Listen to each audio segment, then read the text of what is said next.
Hey guys, tonight you wake up as a 12-year-old boy in ancient Japan and your body is about to be sold. Your parents are counting coins in the next room. We'll get to why those coins mean you'll never see your family again. Before you get comfortable, take a moment to like and subscribe and let me know in the comments where you're tuning in from. You're living in the Heian period, around 900 AD, and your family's rice harvest failed for the third year running. Your father owes taxes to the provincial governor that he can't pay, and your mother has been selling her hair ornaments one by one just to buy millet. The wooden house you call home has gaps in the walls where the wind whistles through, and your stomach has been empty more days than full this winter. But you're about to discover that hunger is the least of your problems. Because in ancient Japan, when families couldn't pay their debts, children became currency. And you, with your smooth skin and delicate features, are worth more than your older brothers combined. The men who arrive at your door this morning are tax collectors. They're talent scouts of a different kind entirely. They wear silk robes that cost more than your family will see in a decade, and they speak in the refined accent of the imperial court. One of them examines your hands, checking that your fingers are long and unmarked by farm work. Another lifts your chin, studying your face with the cold assessment of someone buying livestock. You don't understand what's happening yet. Your parents have told you that you're going to the capital to work for a wealthy family, that you'll send money home, that this is your chance for a better life. What they haven't told you is that the work involves your body in ways that will fundamentally change who you are as a person. Welcome to the world of the male concubine in ancient Japan, where boys like you were collected from impoverished families and transformed into living ornaments for the pleasure of court nobles. This isn't a story about romance or willing participation.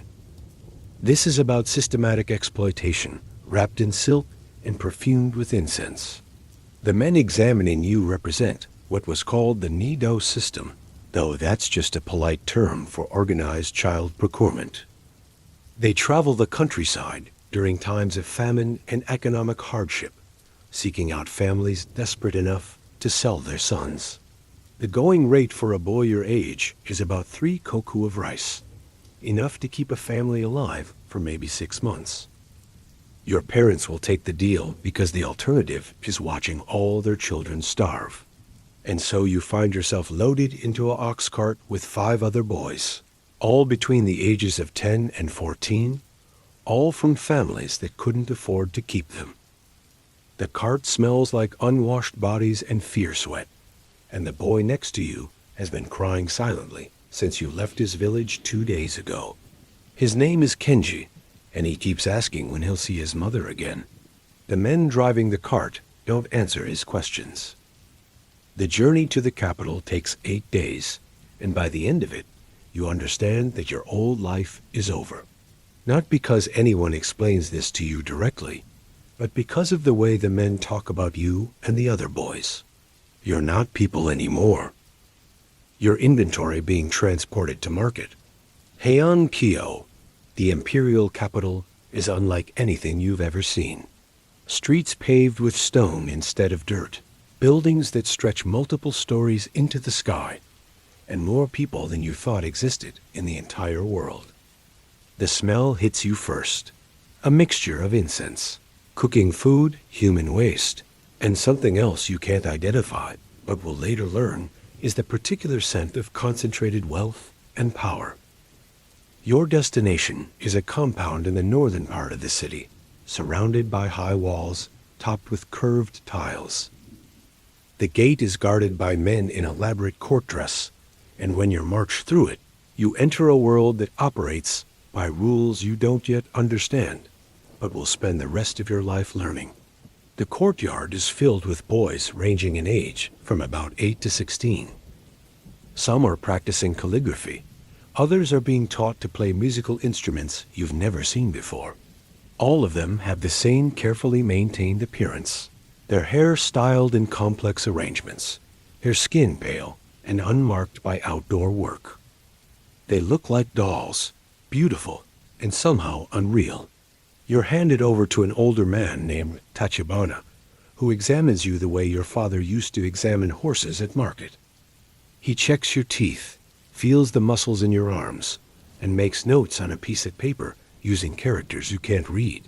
Then he announces your new name. You're no longer whoever you were in your village. From now on, you'll be called Yukimura, which means snow village, though you'll never see snow or your village again. The first lesson you learn is about bathing. In your farming family, a bath was a luxury reserved for special occasions, maybe once a month if you were lucky. Here, you're expected to bathe every single day, sometimes twice. The water is heated in large wooden tubs, and you're scrubbed with brushes until your skin turns red. Strange oils are rubbed into your hair, and your nails are trimmed and filed into perfect ovals. But this isn't about cleanliness for its own sake. It's about transformation.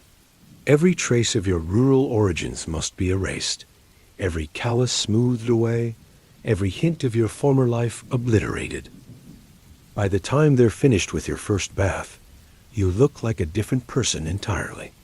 The compound where you now live is divided into different sections based on age and training level. The youngest boys, those under 10, live in dormitories and spend their days learning basic skills like reading, writing, and music. Boys your age are considered ready for more advanced instruction, which includes not just cultural accomplishments, but also what they euphemistically call social graces. Your daily schedule begins before dawn with meditation and tea, ceremony practice. Every movement must be precise, every gesture calculated for maximum aesthetic effect. You learn to walk with tiny, mincing steps that make your hips sway slightly.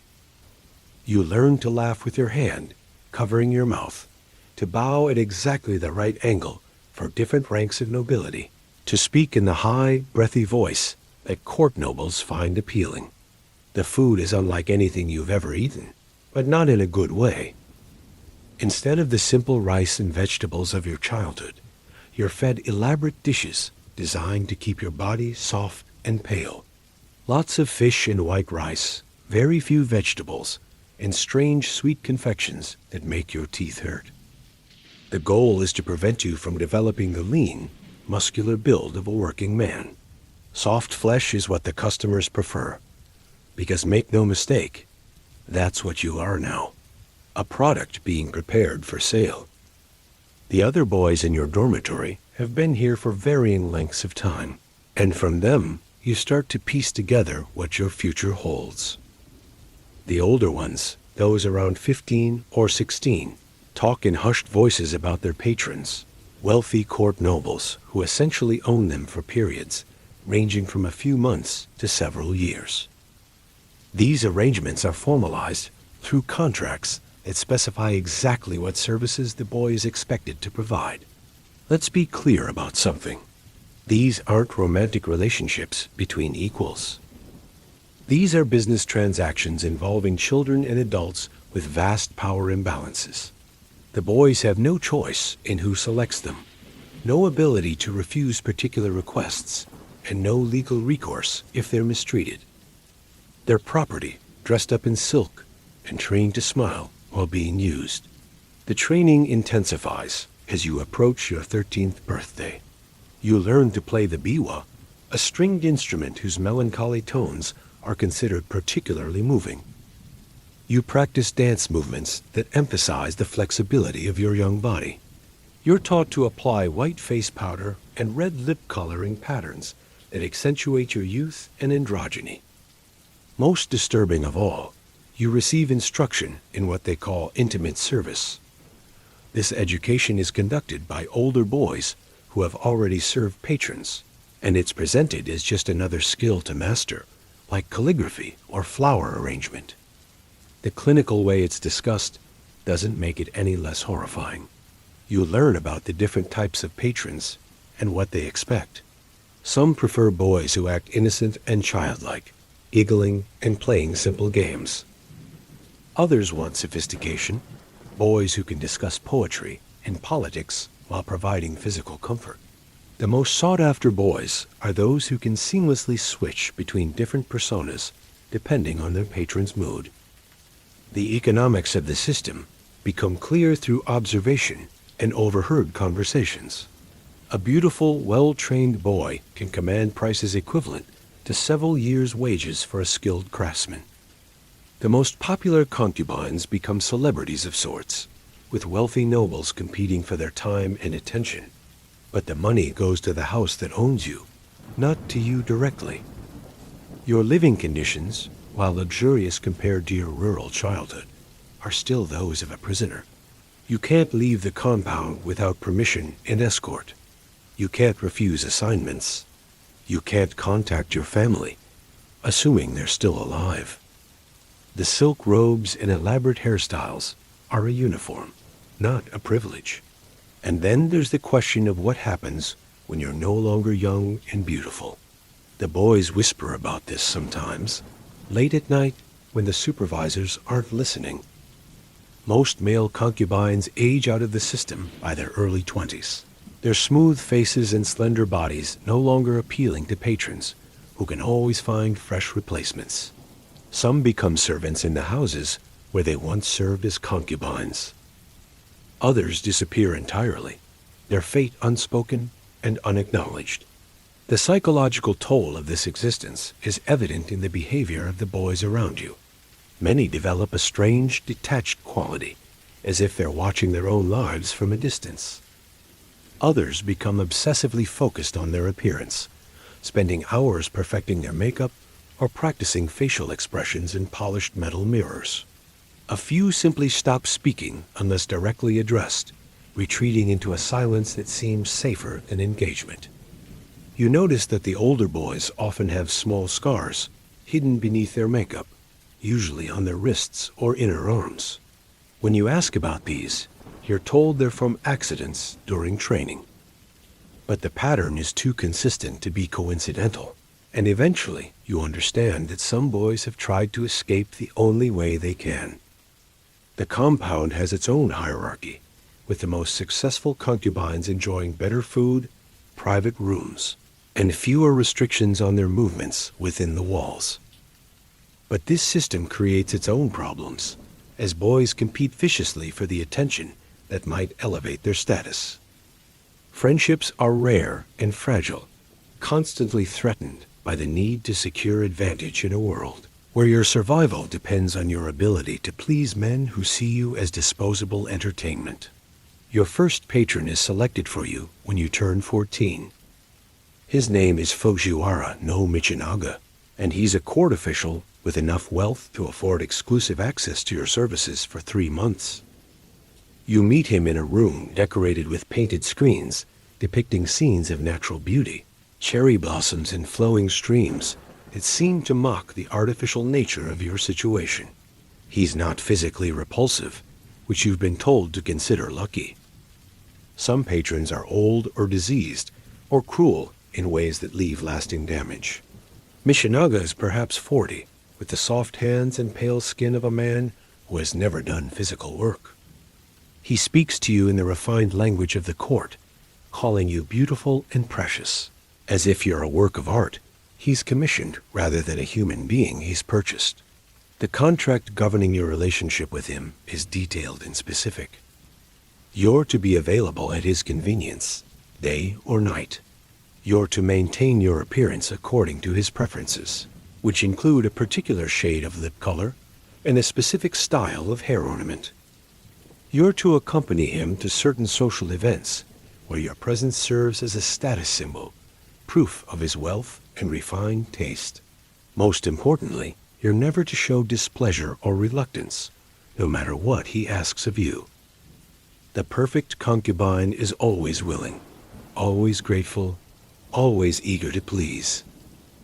Any sign of resistance or unhappiness is considered a breach of contract, potentially resulting in punishment or return to the training compound for additional instruction. Living in Michinaga's household means adapting to yet another set of rules and expectations.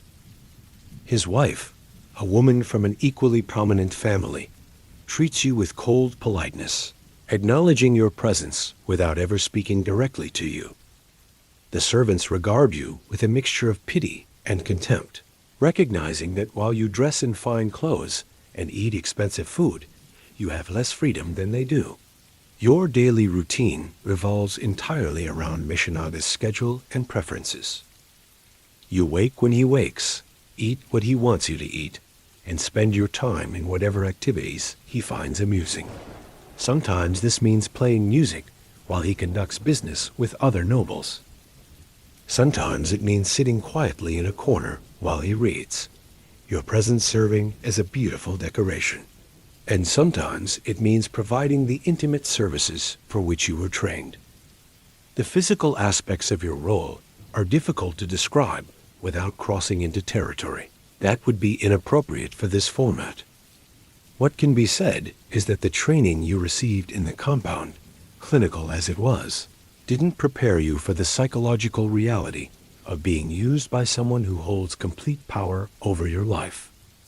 The disconnect between the elegant surroundings and the fundamental violation of your autonomy creates a kind of mental fracture that many concubines never fully heal from. But perhaps the most insidious aspect of the system is how it normalizes this exploitation. Everyone around you, from Michinaga himself to the servants who dress you each morning, treats your situation as perfectly natural. You're fulfilling your proper role in society, they tell you. You should be grateful for the opportunity to serve such a distinguished patron. Your beauty and youth are gifts that should be shared with those refined enough to appreciate them. This constant messaging, combined with your complete dependence on the system that enslaves you, creates a form of psychological conditioning that makes resistance increasingly difficult. You begin to internalize the values of your captors, to measure your worth by your ability to please them, to find identity in your role as an object of desire rather than as an autonomous human being. The other boys who share your situation become your only real companions, but even these relationships are complicated by competition and the shared trauma that none of you can openly acknowledge. You develop a kind of coded language for discussing your experiences, speaking in metaphors and euphemisms that allow you to communicate without directly confronting the reality of your circumstances. Winter in Mishinaga's household brings its own challenges. The elegant rooms with their sliding paper walls provide little protection against the cold, and you're expected to maintain your delicate appearance even when your breath fogs in the frigid air. Your silk robes, beautiful as they are, offer little warmth, and you learn to layer multiple garments in ways that preserve the aesthetic effect while providing some insulation. The seasonal festivals that punctuate the court calendar become important markers in your existence, not because they bring joy, but because they represent temporary changes in routine. During the Cherry Blossom Festival, you accompany Michinaga to elaborate parties where you perform alongside other concubines, your presence adding to the refinement of the occasion. These events are simultaneously the best and worst parts of your life as a concubine. Best because they offer variety, a break from the routine of daily service, and the chance to see other boys in similar situations. Worst because they make clear just how many of you there are, how completely the system has integrated this form of exploitation into the highest levels of society. At one gathering, you count more than 30 male concubines, ranging in age from perhaps 10 to 20, all dressed in elaborate costumes, all performing for the entertainment of men old enough to be their fathers or grandfathers. The conversations you overhear at these events reveal the casual cruelty of the system. Nobles discuss their concubines the way modern people might talk about pets or collector's items, comparing their beauty, their skills, their obedience. There's no recognition that you're human beings with thoughts and feelings of your own, no acknowledgement of the violence inherent in your situation. And yet, paradoxically, the aesthetic philosophy that governs court culture places enormous value on beauty, refinement, and emotional sensitivity. The same men who treat you as property right poetry about the fleeting nature of life and the importance of cherishing precious things. They create elaborate gardens designed to evoke feelings of melancholy and appreciation for natural beauty. They spend fortunes on art and literature that explores the depths of human experience. This contradiction creates a kind of cognitive dissonance that affects everyone in the system, including you. How can people who claim to value beauty and sensitivity participate in something so fundamentally ugly? The answer, you gradually realize, is that they've created a framework that allows them to see your exploitation as itself a form of beauty, your suffering as an aesthetic experience that enhances their appreciation of life's complexity. The months pass with a regularity that becomes its own form of torture. Each day brings the same routines, the same expectations, the same fundamental denial of your humanity. You learn to split your consciousness, to send your mind somewhere else while your body performs its required functions. This dissociation becomes so habitual that you sometimes struggle to feel fully present even during the few moments when you're alone. Your contract with Michinaga includes provisions for your continued education, not out of concern for your well-being, but because cultured concubines command higher prices.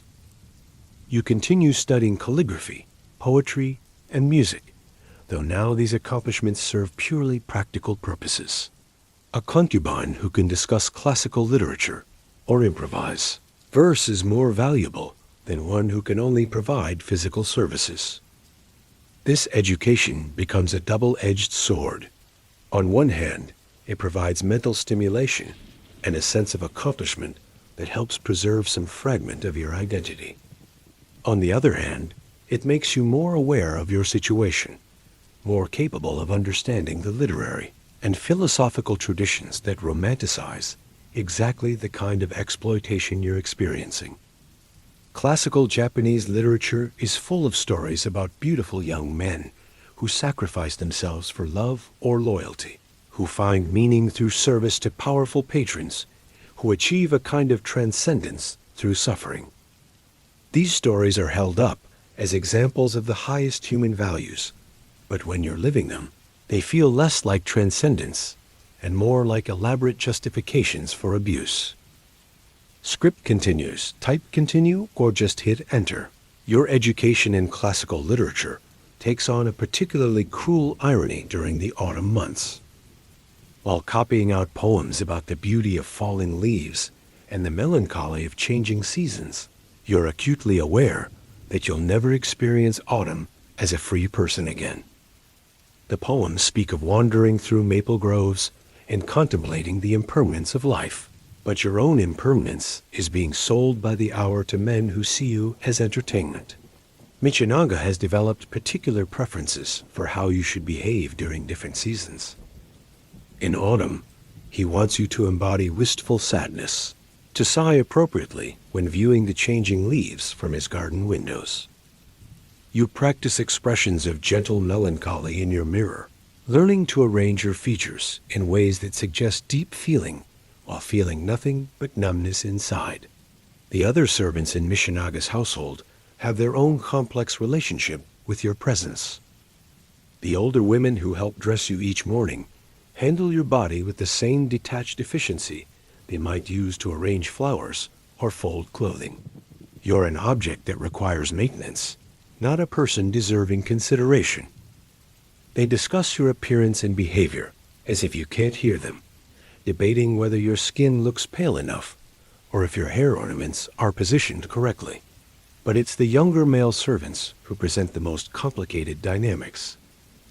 Many of them are only a few years older than you, and their awareness of your situation creates a palpable tension. Some treat you with barely concealed contempt, as if your existence as a concubine somehow diminishes their own status as free servants. Others show a kind of nervous sympathy, offering small kindnesses when no one is watching, an extra portion of food, or a warning about Michinaga's mood. The seasonal clothing changes become elaborate rituals that consume entire days. Each garment must be perfectly arranged, every fold and drape calculated for maximum aesthetic effect. The silk fabrics are incredibly delicate, requiring careful handling and frequent replacement. A single tear or stain can render an expensive robe unwearable, and you're held responsible for maintaining your wardrobe in perfect condition. The weight of these elaborate outfits becomes its own form of constraint. Multiple layers of silk and brocade, held in place by complex sash arrangements, make natural movement nearly impossible. You learn to walk, sit, and even breathe in ways that accommodate the clothing rather than your own comfort. The message is clear. Your body exists to display these beautiful fabrics, not to function as a human body should. Your contract with Michinaga includes specific provisions about your behavior during his business meetings. You're expected to serve tea with precise ceremonial movements, to remain silent unless specifically addressed, and to position yourself where your presence enhances the aesthetic atmosphere of the room. These meetings often involve discussions of politics, trade arrangements, and court intrigue, conversations that you're not supposed to understand but inevitably do. The information you overhear during these sessions provides a disturbing window into how the concubine system operates at the highest levels of government. Promising young boys are sometimes given as gifts between nobles to cement political alliances. Particularly beautiful or talented concubines are traded like valuable artworks, their ownership transferring between powerful families as part of complex negotiations. The human cost of these arrangements is never mentioned, never considered. During one particularly lengthy meeting, you learn that the provincial governor, who originally collected taxes from your family, has been systematically using debt collection as a cover for procuring children for the capital's concubine market. The same economic pressures that forced your parents to sell you are being deliberately created in rural areas to ensure a steady supply of young boys for wealthy urbanites. The system isn't just exploitative. It's designed to perpetuate itself by creating the conditions that make children vulnerable to it.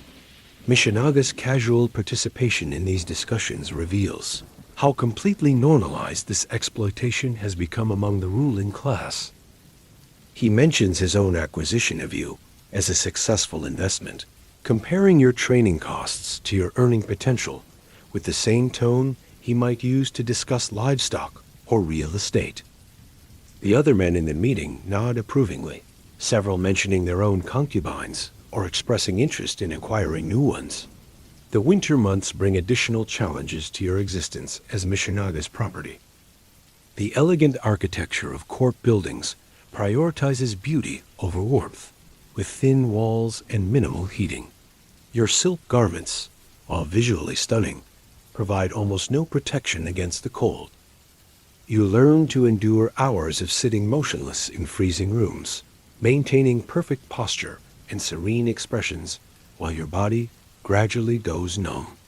The cold affects your health in ways that concern Michinaga primarily because illness might interfere with your availability. You develop a persistent cough that's treated not with rest or medicine, but with cosmetics designed to hide the symptoms. Rouge is applied more heavily to counteract your pale complexion, and you're given herbal preparations that suppress coughing during important social functions, regardless of the long-term effects on your respiratory system. Your sleeping arrangements during winter become particularly uncomfortable. Michinaga's preferences dictate that you remain available to him throughout the night, which means sleeping on thin mats near his chambers, rather than in the slightly warmer servants' quarters. The floor is ice cold, and your light sleeping garments offer minimal protection.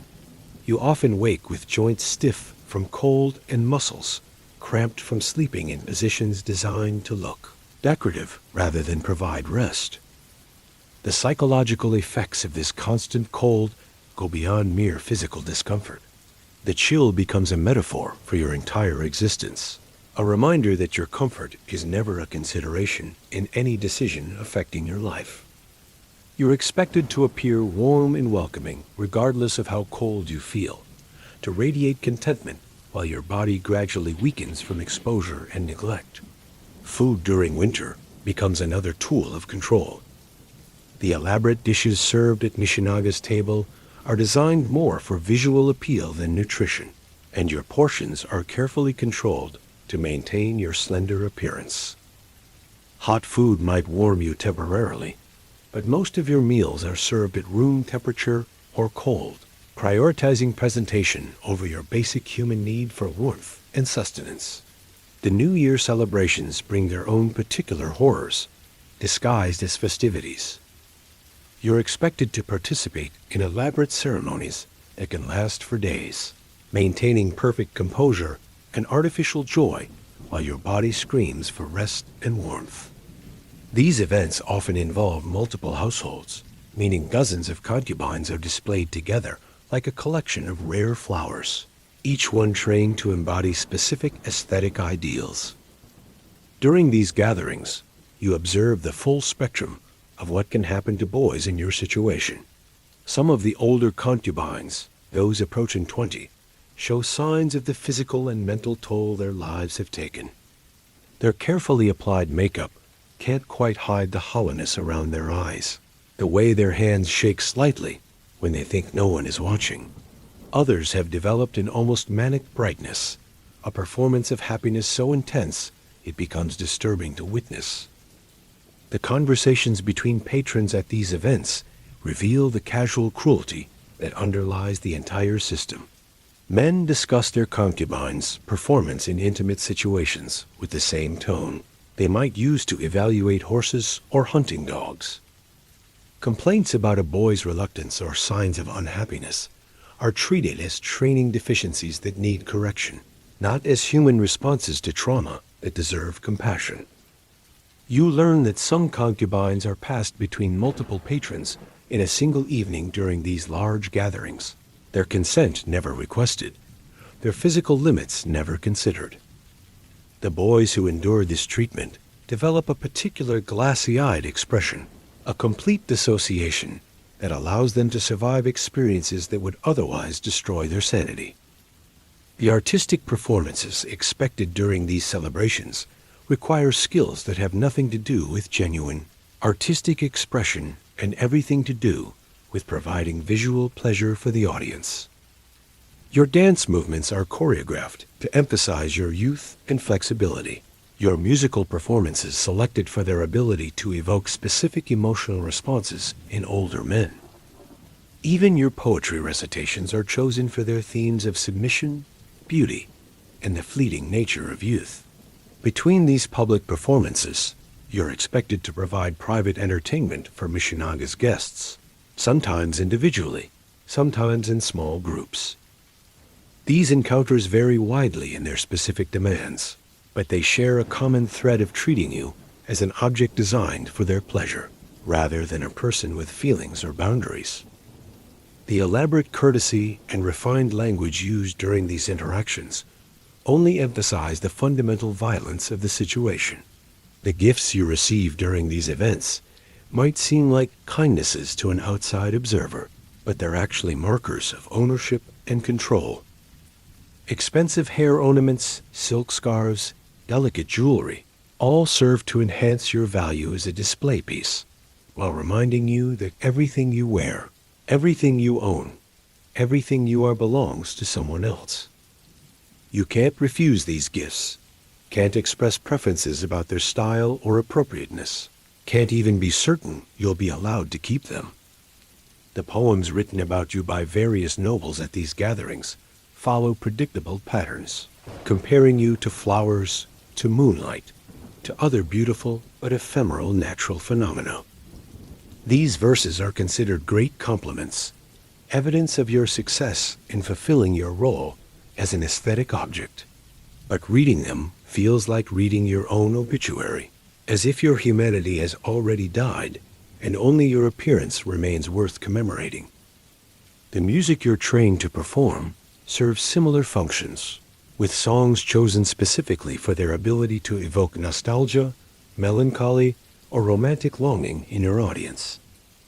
You learn to modulate your voice to create emotional effects, to pause at moments calculated to maximize impact, to use your instrument not as a means of personal expression, but as a tool for manipulating the feelings of others.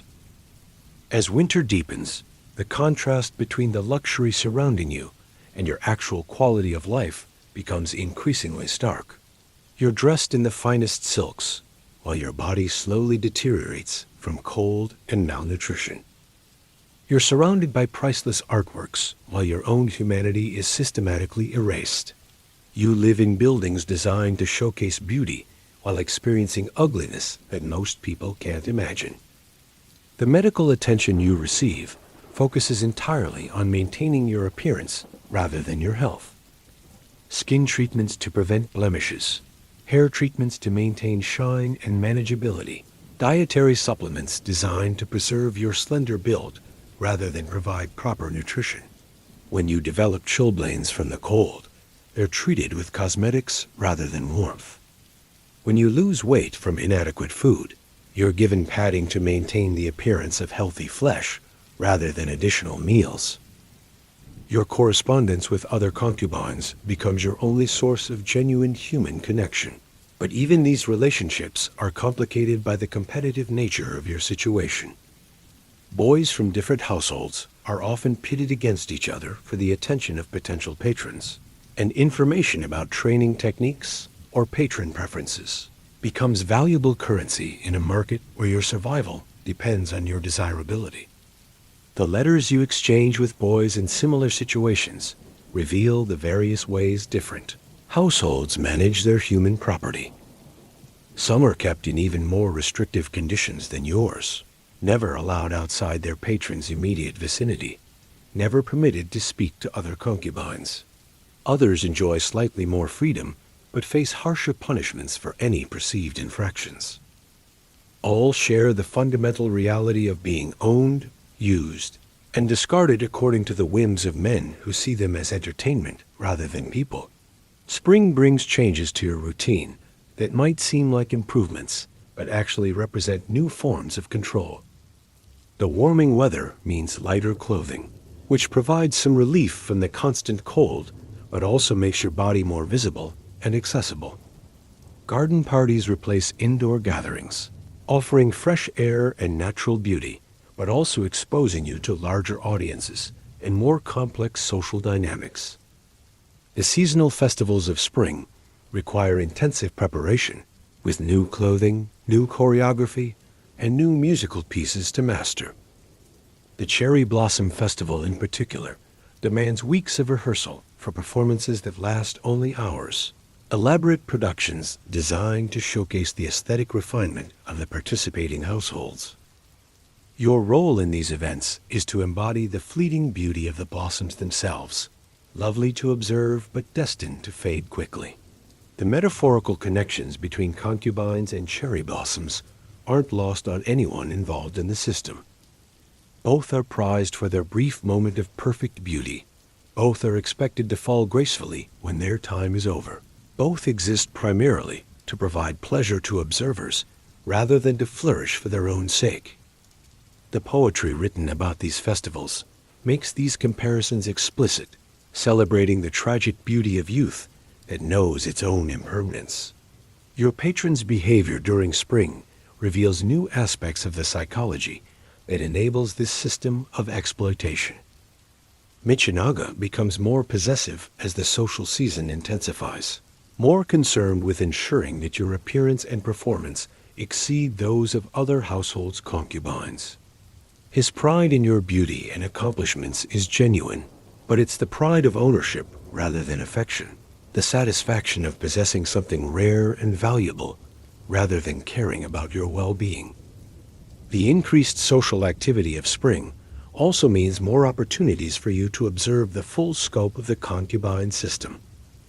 At garden parties and cultural events, you see hundreds of boys in situations similar to yours, each one representing a family destroyed by poverty, a childhood ended by economic necessity, a human being reduced to an object of aesthetic appreciation. The scale of the system becomes overwhelming, the realization that your individual suffering is just one small part of a vast machine designed to convert human misery into pleasure for the wealthy. The competitive dynamics between concubines intensify during these public events. Boys who have been friends in private settings become rivals when potential new patrons are present, each trying to outshine the others in beauty, grace, and performance skills. This competition is encouraged by the system because it ensures constantly improving standards and prevents the formation of alliances that might threaten the control exercised by patrons and house managers. The medical examinations that precede major social events become increasingly invasive and humiliating. Your body is inspected for any sign of wear or damage that might affect your market value. Scars from previous injuries are treated with cosmetic preparations to make them less visible. Your teeth are polished, your breath sweetened with expensive herbs, your skin treated with preparations that temporarily enhance its smoothness and pallor. These examinations also serve as opportunities for house managers to assess your psychological state and adjust your training accordingly. Signs of depression or resistance are noted and addressed through various forms of conditioning, designed to restore your compliance and enthusiasm for your role. The goal is not your happiness, but your convincing performance of happiness, your ability to project contentment and gratitude regardless of your actual feelings. The spring cleaning that transforms wealthy households also extends to their human property. Concubines are subjected to intensive beauty treatments, wardrobe updates, and skill assessments designed to ensure they meet the evolving standards of fashionable society. New boys are required to replace those who have aged beyond desirability, creating a constant turnover that prevents the formation of stable relationships or communities among the concubines themselves. Your own position in this system becomes increasingly precarious as you approach your 15th birthday. While still considered young enough to be desirable, you're no longer the fresh-faced child that commands the highest prices. Younger boys arriving at social events receive more attention from potential patrons, forcing you to work harder to maintain your current position and delaying the inevitable day when you'll be considered too old to continue in your current role. The awareness of your approaching obsolescence creates a complex mix of anticipation and dread. Part of you longs for freedom from the constant scrutiny and use, but you also fear what might happen when you're no longer valuable as a concubine. The older boys who have aged out of the system rarely speak about their experiences afterward, and their silence suggests that the alternatives to concubinage aren't necessarily better than the life you currently endure. The training you receive in preparation for your eventual transition focuses primarily on skills that might make you useful as a servant rather than preparing you for independent life. You learn household management, basic accounting, and other practical skills, but always in the context of serving wealthy families rather than supporting yourself. The assumption is that you'll spend your entire life as someone's property, just in different capacities as you age.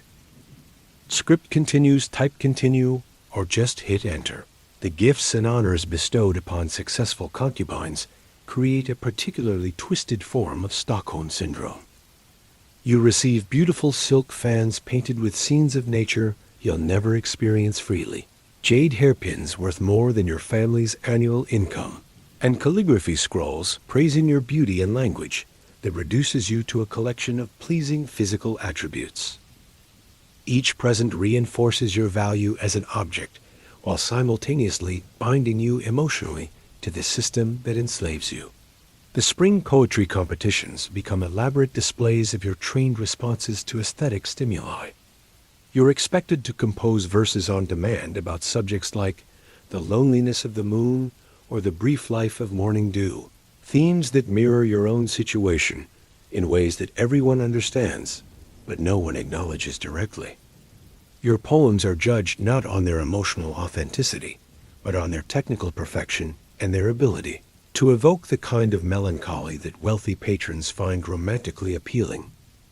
Your handwriting becomes another tool of seduction, practiced until each character flows with a grace that suggests both education and submission.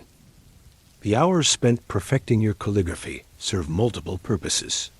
They demonstrate your cultural refinement to potential patrons. They occupy your mind during otherwise empty hours, and they reinforce the aesthetic values that justify your exploitation.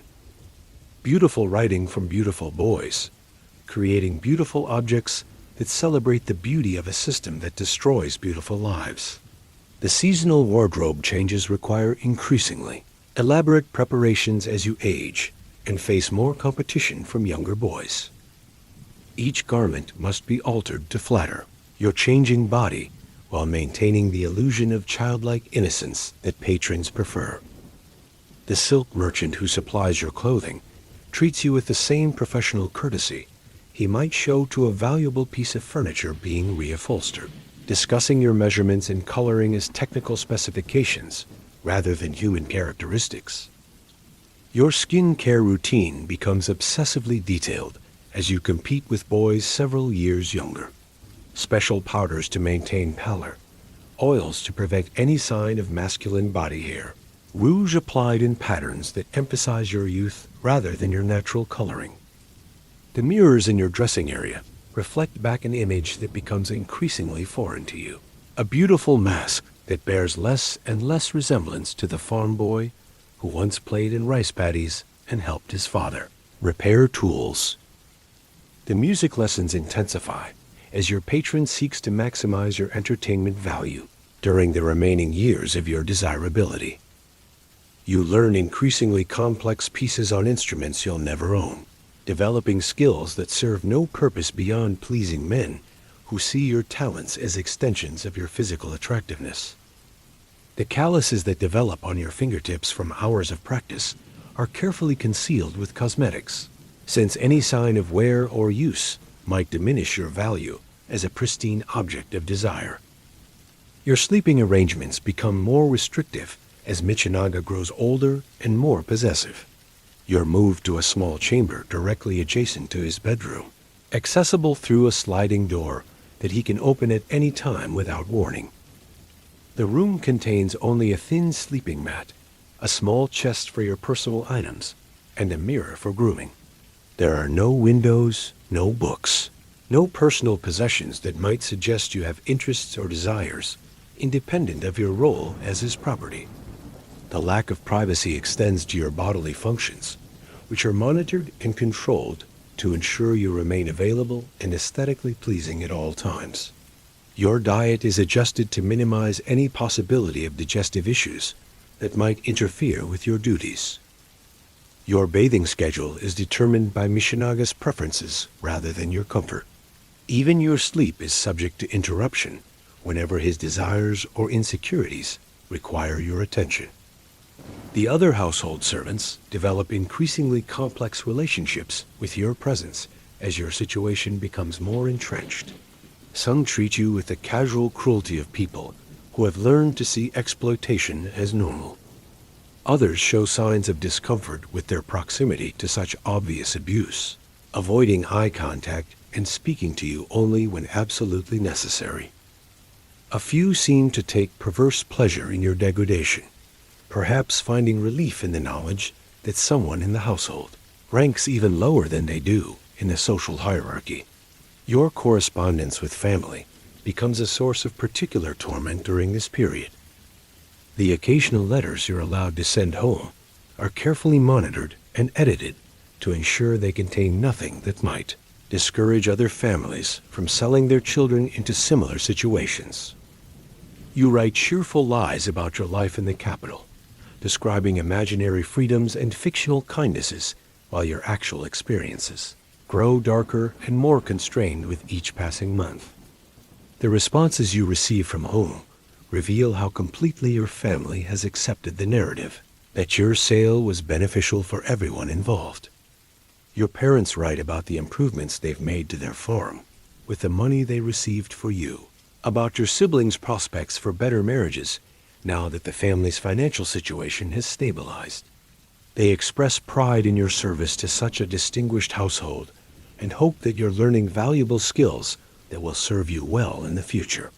The gulf between their perception and your reality becomes so vast that you stop reading their letters altogether.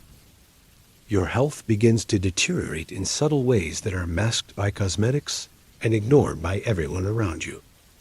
The restricted diet designed to maintain your slender appearance leaves you chronically undernourished, leading to fatigue that's interpreted as laziness and treated with punishment rather than proper food.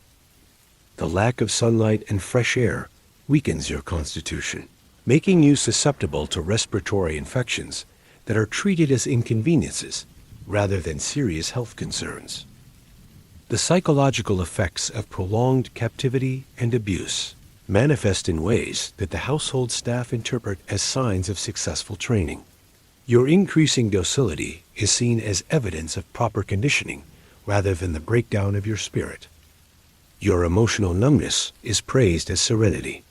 Your dissociation during intimate encounters is valued as perfect compliance. The destruction of your personality is celebrated as the creation of an ideal concubine. Your dreams during this period become your only refuge, but even they're invaded by the reality of your situation. You dream of escape routes that lead nowhere, of family reunions that turn into sale negotiations, of freedom that transforms into different forms of captivity. Sleep becomes less restful as your subconscious mind struggles to process experiences that your conscious mind has learned to endure through detachment. The arrival of summer brings new challenges disguised as seasonal pleasures. The heat makes your elaborate clothing even more uncomfortable, but you're not permitted to dress more practically because your appearance is more important than your comfort.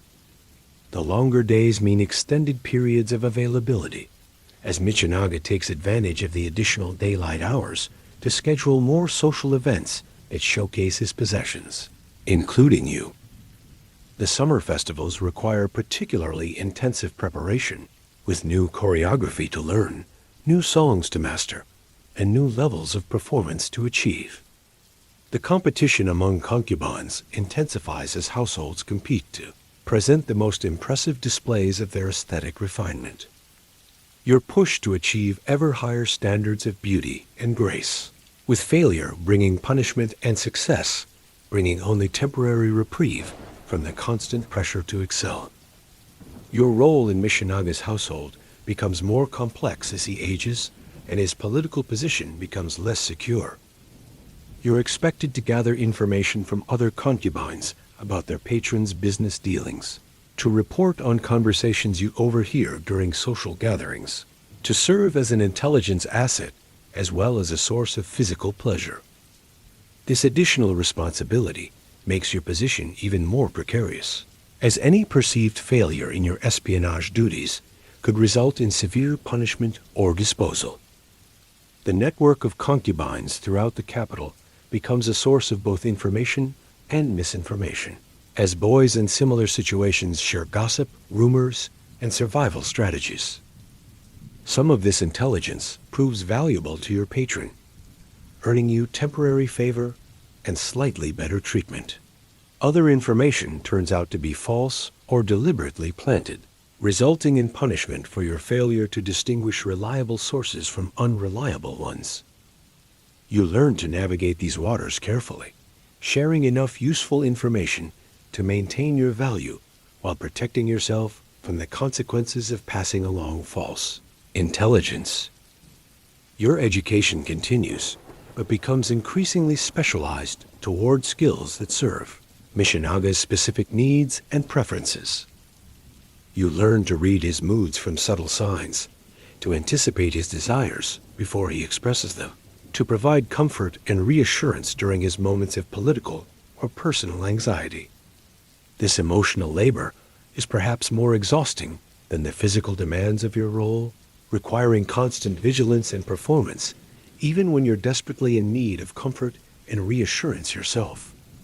The aging process becomes a source of constant anxiety as you observe older concubines being gradually phased out of their roles.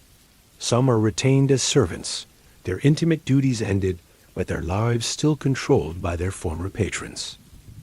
Others simply disappear from the social circuit, their fate unspoken, but ominously obvious. A few attempt to transition into roles as trainers of younger boys, passing on the skills and knowledge that might help the next generation survive their own exploitation. Your own future becomes an increasingly urgent concern as you approach your 16th birthday. Michinaga begins making comments about your development. That suggests he's considering whether to retain you for much longer. Younger boys at social gatherings receive more attention and compliments, while you're increasingly relegated to background, roles that emphasize your training and experience rather than your youthful beauty. The writing is clearly visible on the wall, even if no one states it directly. The financial aspects of your situation become clearer as you overhear discussions about the costs and benefits of maintaining older concubines versus acquiring fresh replacements. Your upkeep expenses, clothing, food, training, medical care, are weighed against your earning potential and social value. You realize that your life has been reduced to a business calculation, and the numbers are beginning to shift against your continued existence in your current role. The medical examinations become more frequent and more invasive as house managers assess your remaining years of viability. Your body is scrutinized for signs of wear, damage, or aging that might affect your market value. Treatments are recommended not to improve your health, but to extend your useful lifespan as a commodity. The physicians who examine you discuss your physical condition with the same detachment they might use when evaluating livestock or examining furniture for signs of wear. Your emotional state becomes increasingly fragile as the reality of your situation crystallizes. The dissociation that once protected you from the worst aspects of your life begins to break down under the accumulated weight of years of abuse. Sleep becomes elusive, plagued by nightmares that blend memories of your rural childhood with fears about your uncertain future. The carefully maintained facade of contentment becomes harder to sustain, requiring enormous effort to project the serenity that patrons expect from their property. The competitive dynamics among concubines reach a fever pitch as summer social events provide numerous opportunities for comparison and evaluation. Boys who once offered mutual support and companionship turn against each other in desperate attempts to secure their own survival. Friendships dissolve under the pressure of competition for patron attention and household resources.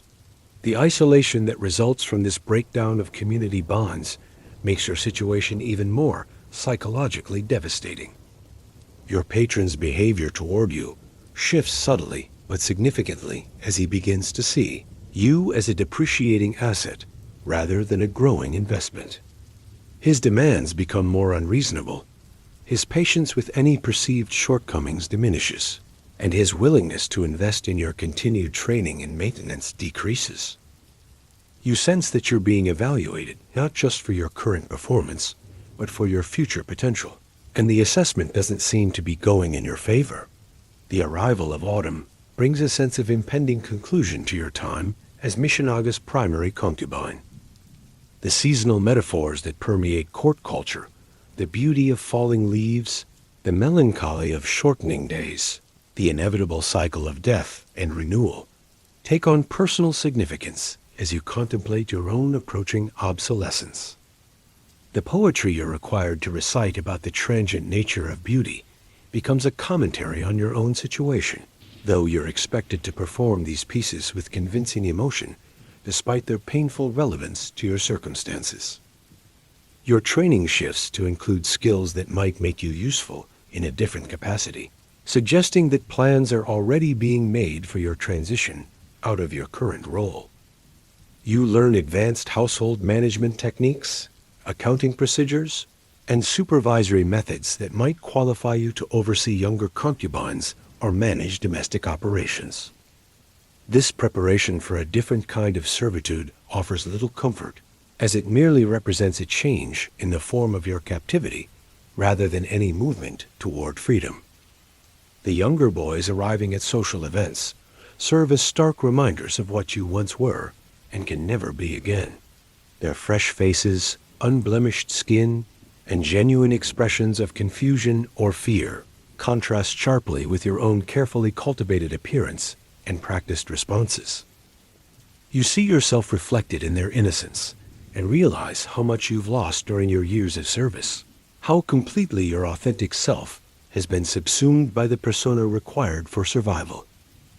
Your last autumn as a primary concubine passes in a blur of increasingly desperate attempts to maintain your relevance and value. Each social event might be your final appearance in your current role, each performance potentially your last opportunity to demonstrate your worth to your patron and his circle. The pressure to excel becomes overwhelming, but your ability to meet these expectations diminishes as your physical and emotional resources become depleted by years of exploitation and abuse. The negotiations for your future begin in earnest as winter approaches, though you're not directly included in these discussions about your fate. You overhear fragments of conversations between Michinaga and his advisors, references to transitional arrangements and alternative placements that suggest your time as a concubine is drawing to a close. The uncertainty about what comes next is almost as disturbing as the knowledge that your current situation is ending, since none of the alternatives being discussed seem to offer any improvement in your fundamental status as someone else's property. Your final winter as Michinaga's concubine brings a mixture of relief and terror as you face the end of one form of captivity and the beginning of another. The cold seems more brutal than in previous years, perhaps because you know it may be the last winter you spend in this particular form of luxury and degradation. The elaborate clothing and heated rooms that once provided minimal comfort now feel like temporary privileges that will soon be withdrawn, leaving you to face an uncertain future with only the skills and conditioning that have been forced upon you during your years of service. The other concubines in similar situations begin to distance themselves from you as your transition approaches, perhaps fearing that association with someone being phased out might affect their own standing. The isolation that results makes your final months even more psychologically challenging, as you lose even the limited companionship that helped make your situation bearable. You face the end of your time as a concubine, not with the support of peers who understand your experience, but alone with your fears and memories. Your reflection in the mirrors that have been such a constant presence throughout your captivity shows a face that has been transformed by years of careful cultivation and hidden suffering.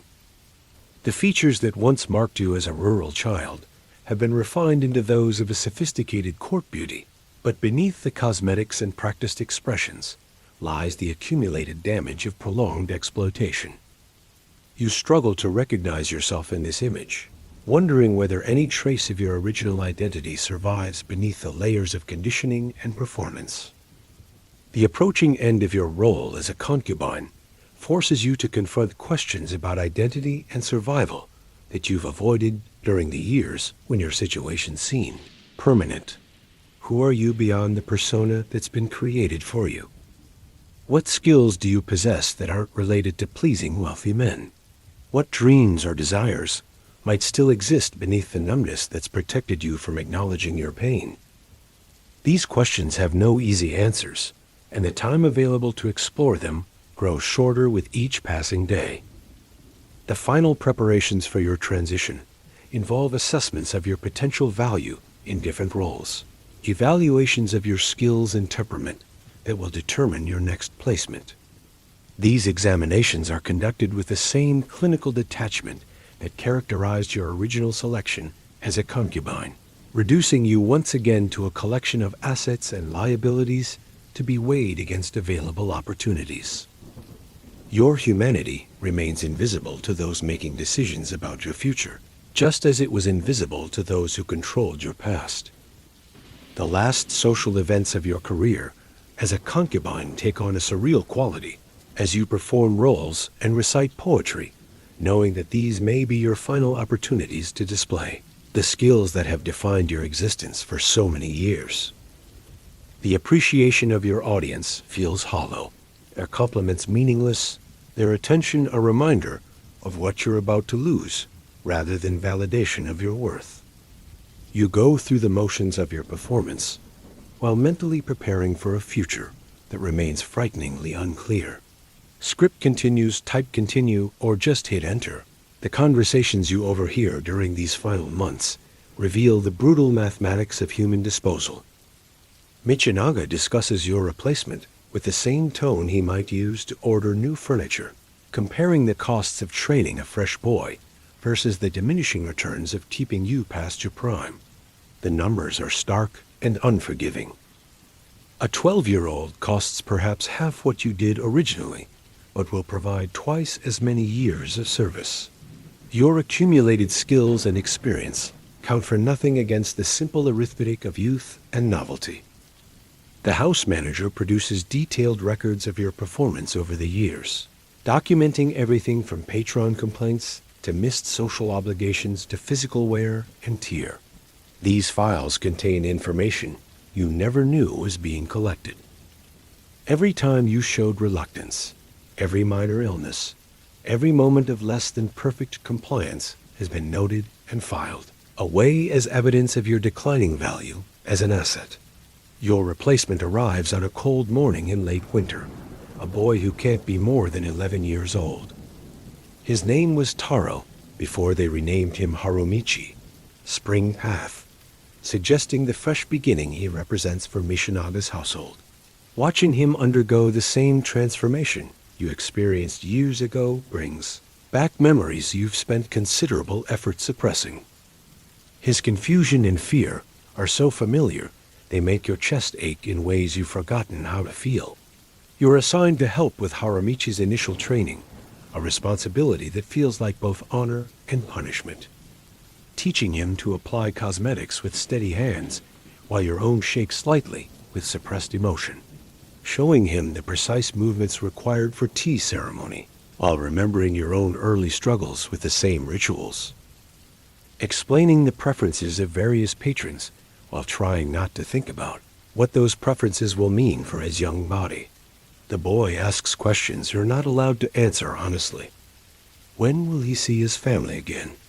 Will he ever be able to go home? What happens to boys who don't please their patrons?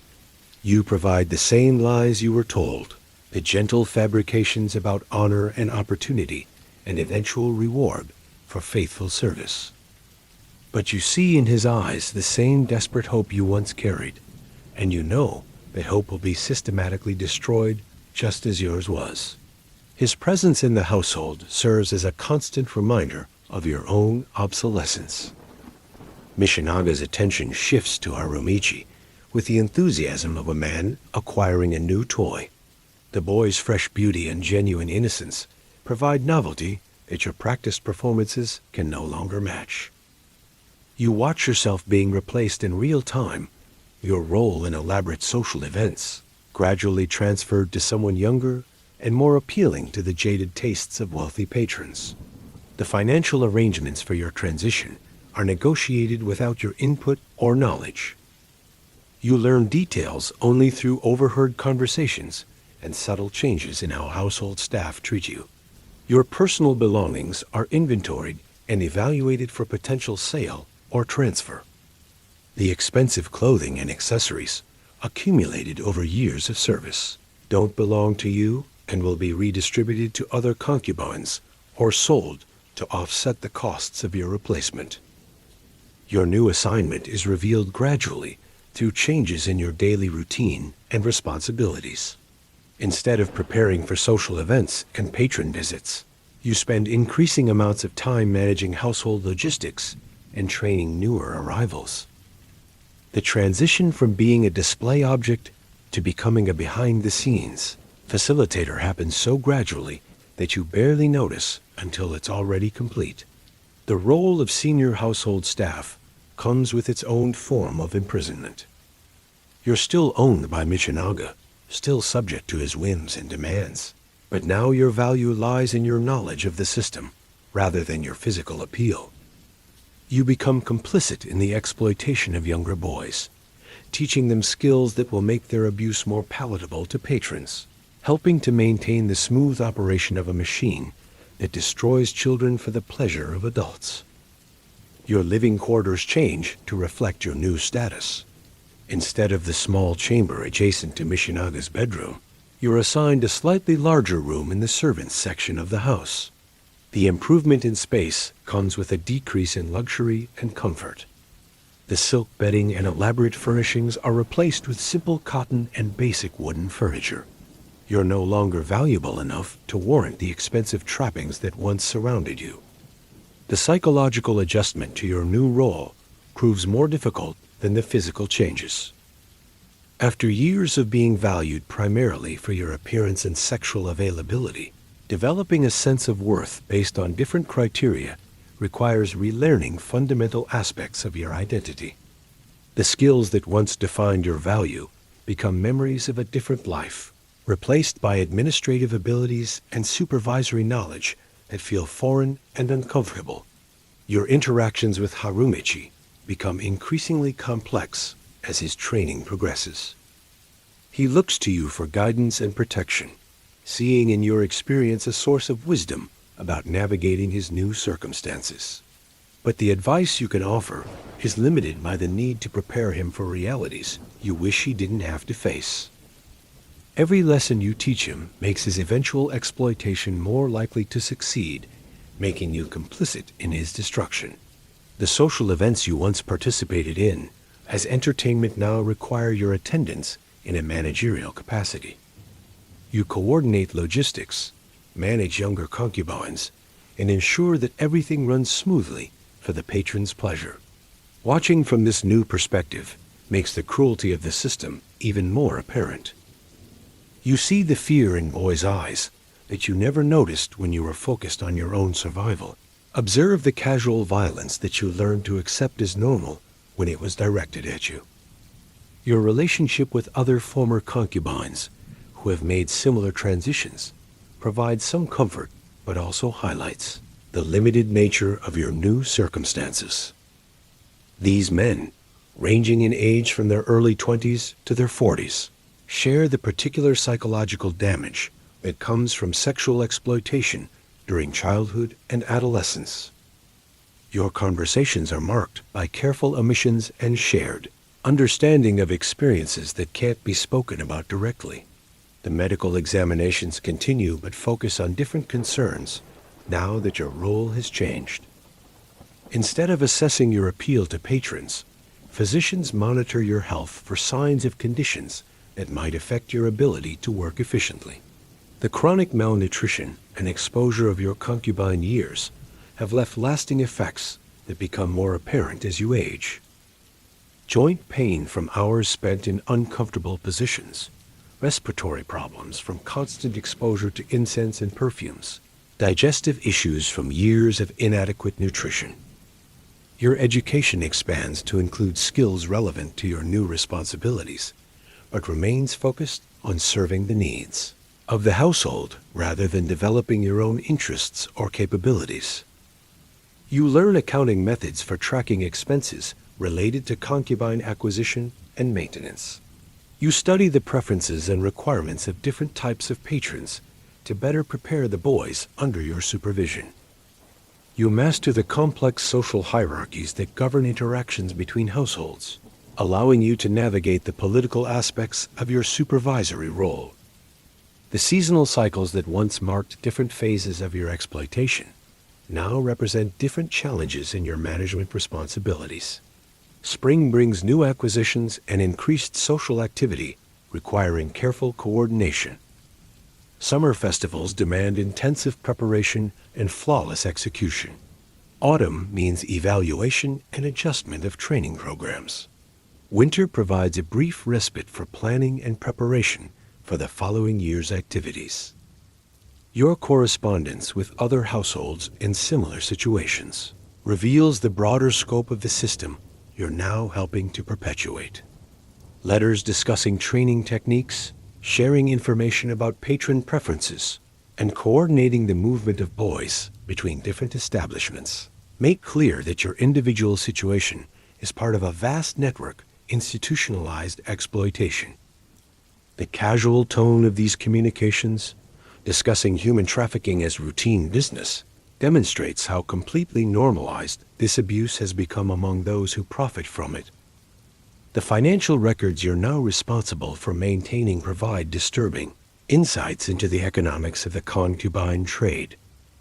The initial purchase prices paid to families, the costs of training and maintenance, the fees charged to patrons, and the profits generated by successful operations. The numbers reveal that boys like Harumichi are expected to generate returns of several times their initial cost over the course of their useful lives, making their exploitation not just morally reprehensible, but also highly profitable. Your observations of Mishinabe's business dealings reveal how the concubine system interconnects with other aspects of court politics and economics. Boys are given as gifts to cement alliances, traded to settle debts, and used as bargaining chips in complex negotiations. The network of obligations and favors that surrounds these transactions makes reform impossible even for those who might have moral qualms about the practice. The arrival of government officials investigating reports of abuse creates temporary anxiety in the household, but these inquiries prove to be purely performative. The investigators are themselves patrons of similar establishments and have no interest in disrupting a system they benefit from. Their reports emphasize the cultural value of maintaining traditional practices and the economic importance of preserving established social structures. Any recommendations for reform focus on minor procedural changes rather than fundamental alterations to the system. Your role in preparing these official visits involves coaching younger boys on appropriate responses to questions about their treatment and circumstances. They're taught to express gratitude for their opportunities, to deny any knowledge of abuse or coercion, and to present themselves as willing participants in cultural traditions rather than victims of exploitation. The rehearsals for these performances are as intensive as preparation for any social event, with severe consequences for boys who fail to deliver convincing testimony. The psychological profiles you maintain on each boy under your supervision document their adaptation to captivity in clinical terms that obscure the human cost of their circumstances.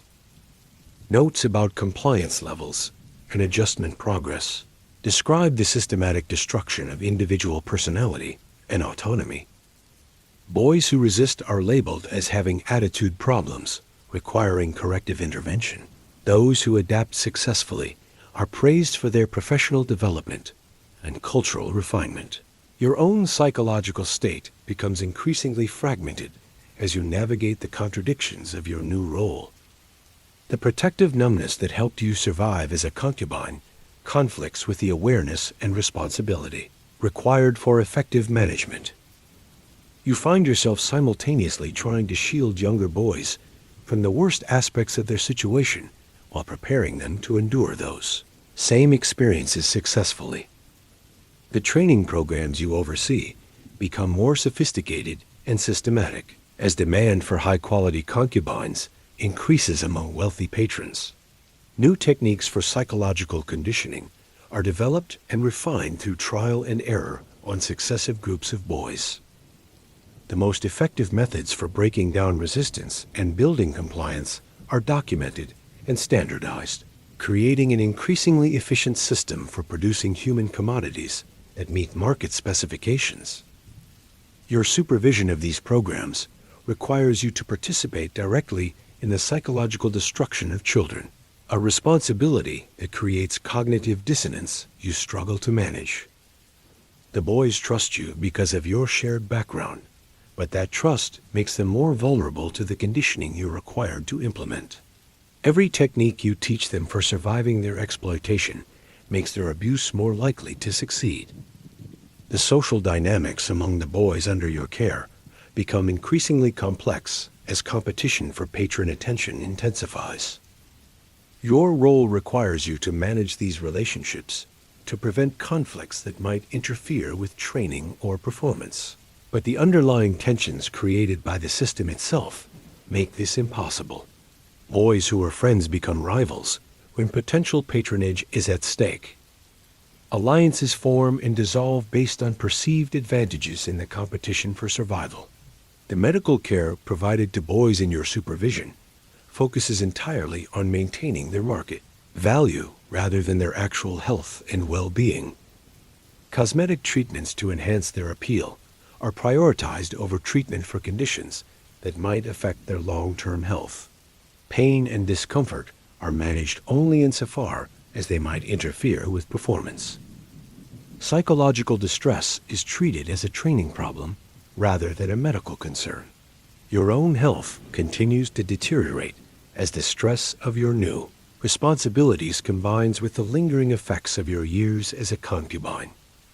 The constant vigilance required to manage multiple boys and coordinate complex household operations takes a physical toll that you're expected to endure without complaint.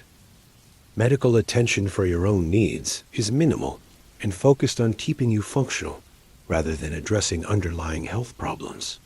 The seasonal festivals that once marked your own exploitation now represent logistical challenges, requiring careful planning and execution. Each event requires extensive preparation of multiple boys, coordination with other households, and management of patron expectations. The success or failure of these events reflects directly on your competence as a supervisor, creating pressure that affects every aspect of your work. Your financial compensation for this work consists primarily of room and board rather than actual wages, maintaining your economic dependence on Mishinaga's household. The small amounts of money you're allowed to keep are insufficient to support independent living, ensuring that leaving your current situation would mean destitution rather than freedom. Your economic captivity is as complete as your physical captivity was during your years as a concubine. The correspondence you maintain with your family becomes even more difficult now that you understand the full scope of the system that destroyed your childhood. Their continued expressions of pride in your success and gratitude for the financial benefits they received from your sale become painful reminders of how completely they've accepted the narrative that justified your exploitation. Your inability to tell them the truth about your experiences creates an unbridgeable gap between you and the family you once hoped to see again. The younger boys under your supervision often remind you of yourself at their age, triggering memories and emotions you've worked hard to suppress. Their questions about home and family echo your own early concerns, but you can't provide the comfort you wished someone had offered you. The knowledge of what they'll face makes every moment of their remaining innocence precious and heartbreaking. Your relationship with Harumichi becomes particularly complex as he begins to experience the realities of his new role. His initial trust in you gradually shifts to a more complicated mixture of dependence and resentment as he realizes that your guidance, however well-intentioned, has prepared him for experiences that are fundamentally harmful. The gratitude he once expressed for your mentorship becomes tinged with the understanding that you're complicit in his exploitation. The administrative aspects of your role require you to maintain detailed records of each boy's career, including their training progress, patron assignments, and performance evaluations. These files document the systematic abuse of children in language that makes it sound like legitimate business activity. Reading through years of such records provides a comprehensive view of the scope and scale of the exploitation you're now helping to perpetuate. Your living situation stabilizes into a routine that provides basic security, but no real freedom or autonomy. The room you occupy is slightly larger than what you had as a concubine, but remains within the confines of Mishinaga's property. Your movements are still restricted, your activities still subject to approval, your future still entirely dependent on the whims of someone who owns you. The improvement in your circumstances is relative rather than absolute. The social hierarchy within the household places you in an ambiguous position between the servants and the concubines. Former concubines turned supervisors occupy a liminal space that grants certain privileges while maintaining fundamental powerlessness. You have authority over the boys in training, but remain subject to the same ultimate ownership that governs their lives. Your elevated status within the system of exploitation doesn't represent freedom from that system. The psychological coping mechanisms you developed during your years as a concubine continue to evolve as you adapt to your new circumstances. The dissociation that once protected you from the immediate reality of your own abuse now helps you manage the emotional weight of facilitating the abuse of others. The compartmentalization that allowed you to survive becomes a tool for managing the moral contradictions of your current role. Your observations of the broader social context reveal how completely the concubine system has been integrated into the fabric of aristocratic life. Wealthy families consider the acquisition and maintenance of beautiful boys to be a marker of cultural sophistication rather than evidence of moral depravity. The artistic and literary traditions that celebrate such relationships provide intellectual justification for practices that would be recognized as criminal in different contexts. The economic networks that support the concubine trade extend far beyond the households that directly own boys like you and Harumichi. Merchants who supply clothing and cosmetics, artisans who create specialized training equipment, physicians who provide specialized medical services, all profit from and depend upon the continued operation of the system. The widespread economic investment in exploitation makes reform unlikely even among those who might privately question its morality. Your role in managing these business relationships requires you to interact with people who view the boys under your supervision as commercial commodities rather than human beings.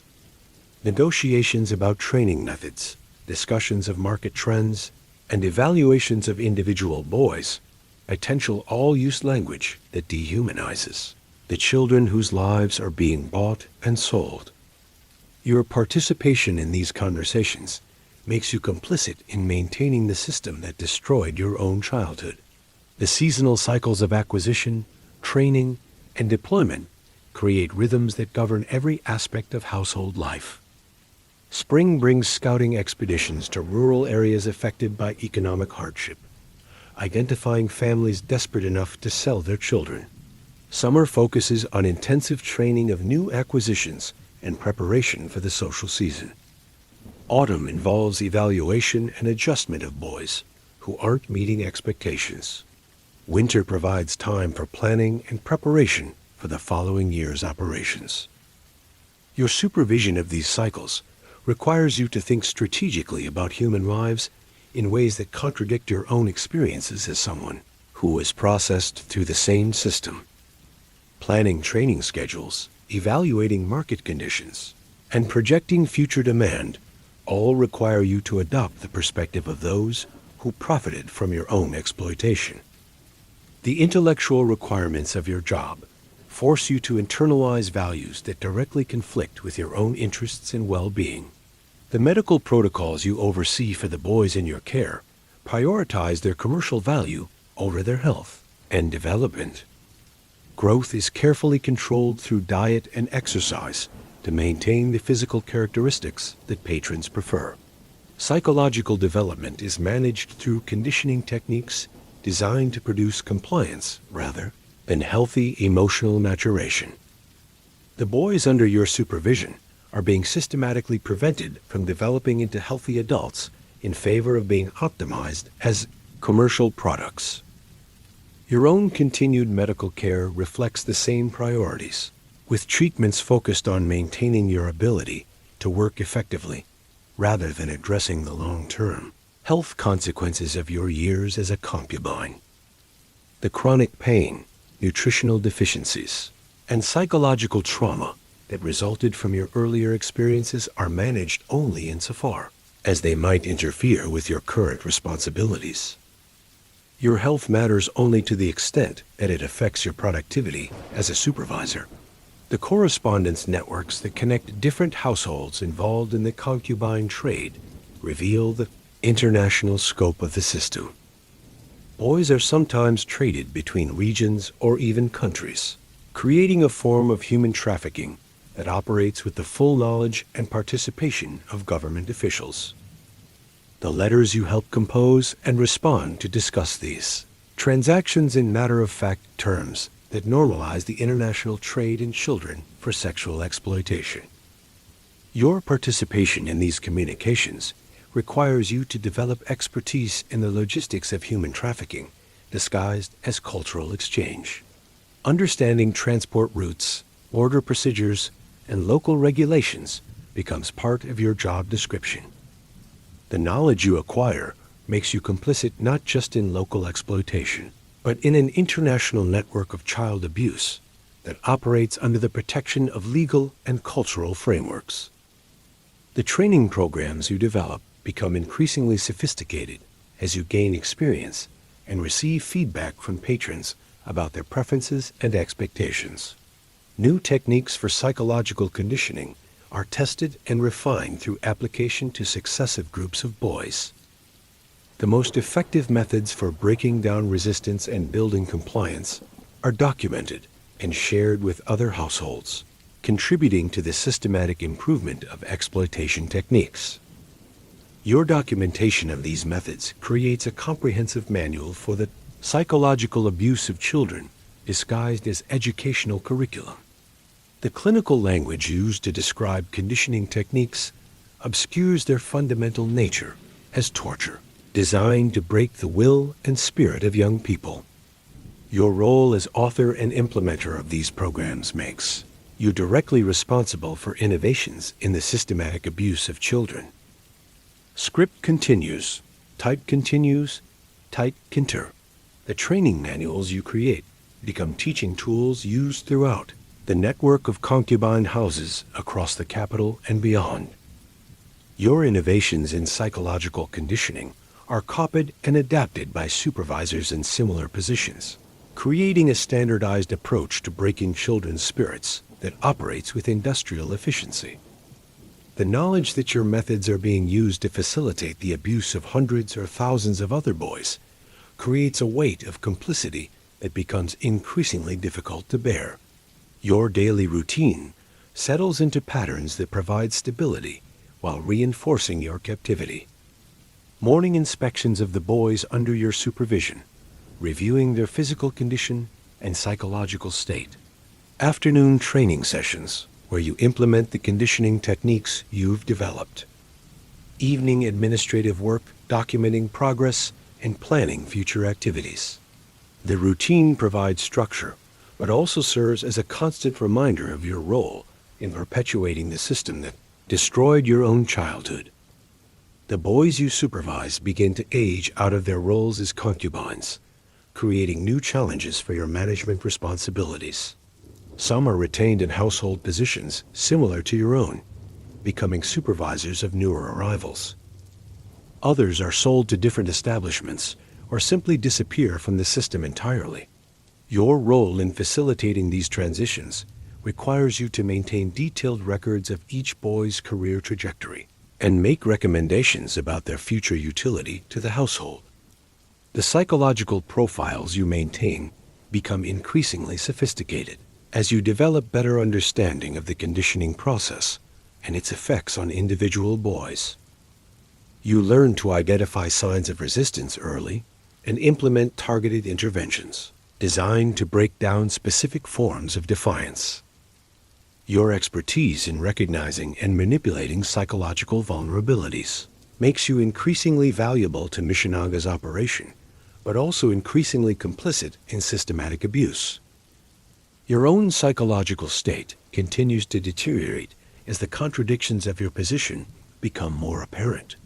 The protective mechanisms that helped you survive as a concubine prove inadequate for managing the guilt and complicity involved in facilitating the abuse of others.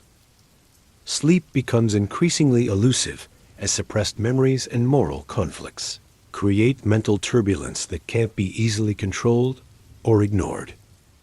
The medical protocols you oversee become more invasive and controlling as demand for higher quality concubines increases among wealthy patrons. Growth hormones derived from animal sources are used to delay physical maturation in boys who are developing too quickly. Cosmetic procedures become routine for correcting minor physical imperfections that might affect market value. The medicalization of abuse creates a veneer of scientific legitimacy that makes the underlying exploitation easier to justify and maintain. Your supervision of these medical interventions requires you to collaborate with physicians who specialize in maintaining the commercial value of human property.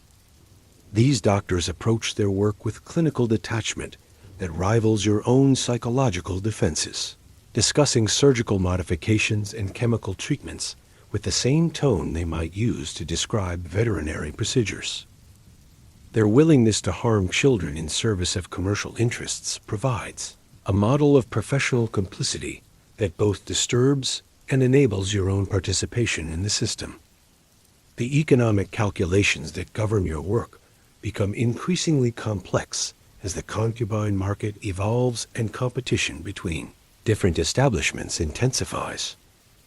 You learn to evaluate boys not just for their immediate appeal, but for their long-term revenue potential, considering factors like durability, trainability, and market positioning.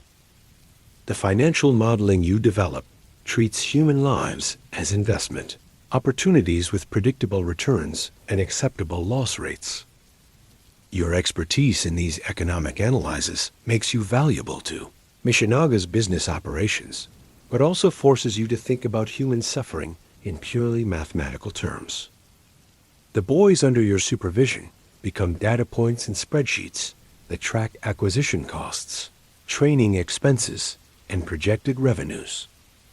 The abstraction of human experience into financial metrics provides psychological distance from the reality of what you're facilitating, but also represents a fundamental corruption of your capacity for empathy and moral reasoning.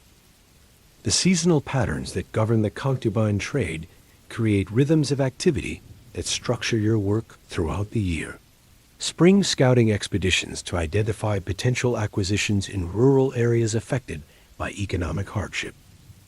Summer training intensives designed to prepare new boys for the social season. Autumn evaluations that determine which boys will be retained and which will be disposed of. Winter planning sessions that set priorities and allocate resources for the following year's operations. Your coordination of these seasonal activities requires you to think strategically about human lives in ways that contradict everything you once believed about human dignity and worth. Planning acquisition targets means identifying vulnerable families whose desperation can be exploited for commercial purposes. Designing training programs means developing techniques for breaking children's spirits efficiently and systematically. Managing evaluations means deciding which boys have sufficient remaining value to justify continued investment in their maintenance. The correspondence networks that connect your establishment with similar operations throughout the region and beyond create opportunities for sharing information and coordinating activities that benefit the entire industry. Letters discussing training innovations, market trends, and regulatory developments help optimize the exploitation of children on a systematic basis. Your participation in these communications makes you complicit not just in local abuse, but in a coordinated industry dedicated to the sexual exploitation of minors. The technical language used in these communications disguises the fundamental nature of the activities being discussed. Inventory management refers to the acquisition and disposal of human beings. Quality control describes the conditioning techniques used to break children's resistance to abuse. Market positioning involves determining which forms of exploitation will generate maximum revenue from specific client demographics. The euphemistic terminology allows participants to discuss systematic child abuse while maintaining psychological distance from the reality of their actions. Your role in developing and implementing new training techniques makes you a recognized expert in the field of child conditioning for sexual exploitation. Invitations to share your methods at gatherings of supervisors from other establishments provide professional recognition that conflicts with your understanding of what your expertise actually represents. The respect and admiration of other professionals in the industry serve as positive reinforcement for activities that you know to be fundamentally evil. The boys under your supervision begin to show signs of the long-term psychological damage that results from systematic exploitation and abuse. Dissociative behaviors become more common as they learn to separate their consciousness from their physical experiences. Self-harm increases as some boys attempt to cope with trauma through physical pain that they can control. Severe depression manifests in withdrawal from social interaction and loss of interest in activities that once provided some measure of enjoyment. Your management of these psychological casualties requires you to balance the boys' immediate well-being against their continued commercial value to the establishment. Treatment focuses on maintaining their ability to function in their roles, rather than addressing the underlying trauma that causes their distress. Medications are used to suppress symptoms that might interfere with their performance while ignoring the root causes of their psychological deterioration. The medical records you maintain document the systematic destruction of children's mental health in clinical language that obscures the human cost of their exploitation. Diagnoses like adjustment disorder and compliance issues describe the natural psychological responses of healthy children to systematic abuse. Treatment plans focus on modifying the boys' responses to trauma rather than eliminating the sources of that trauma. Your collaboration with mental health professionals who specialize in maintaining the psychological functionality of exploited children exposes you to treatment methods that prioritize commercial considerations over therapeutic ethics. Techniques borrowed from military interrogation and cult indoctrination are adapted for use in breaking down children's resistance to sexual exploitation. The medicalization of these methods provides scientific legitimacy that makes them easier to implement and justify. The training programs you develop become increasingly sophisticated as you incorporate insights from psychology, neuroscience, and behavioral conditioning into your methods. Understanding of how trauma affects developing brains allows for more targeted interventions, designed to maximize compliance while minimizing the risk of complete psychological breakdown that might render boys unsuitable for their intended purposes. Your expertise in applied psychology makes you valuable not just as a supervisor, but as a consultant to other establishments seeking to improve their own conditioning programs. The knowledge you've developed through years of systematic child abuse becomes a commodity that can be sold to others engaged in similar activities. Your professional reputation within the industry depends entirely on your effectiveness at facilitating the sexual exploitation of minors. The boys who age out of the concubine system under your supervision face limited options for their future lives. Some are retained in supervisory roles similar to your own, perpetuating the cycle of abuse by helping to condition younger boys. Others are sold to different types of establishments where their conditioning makes them suitable for other forms of sexual exploitation.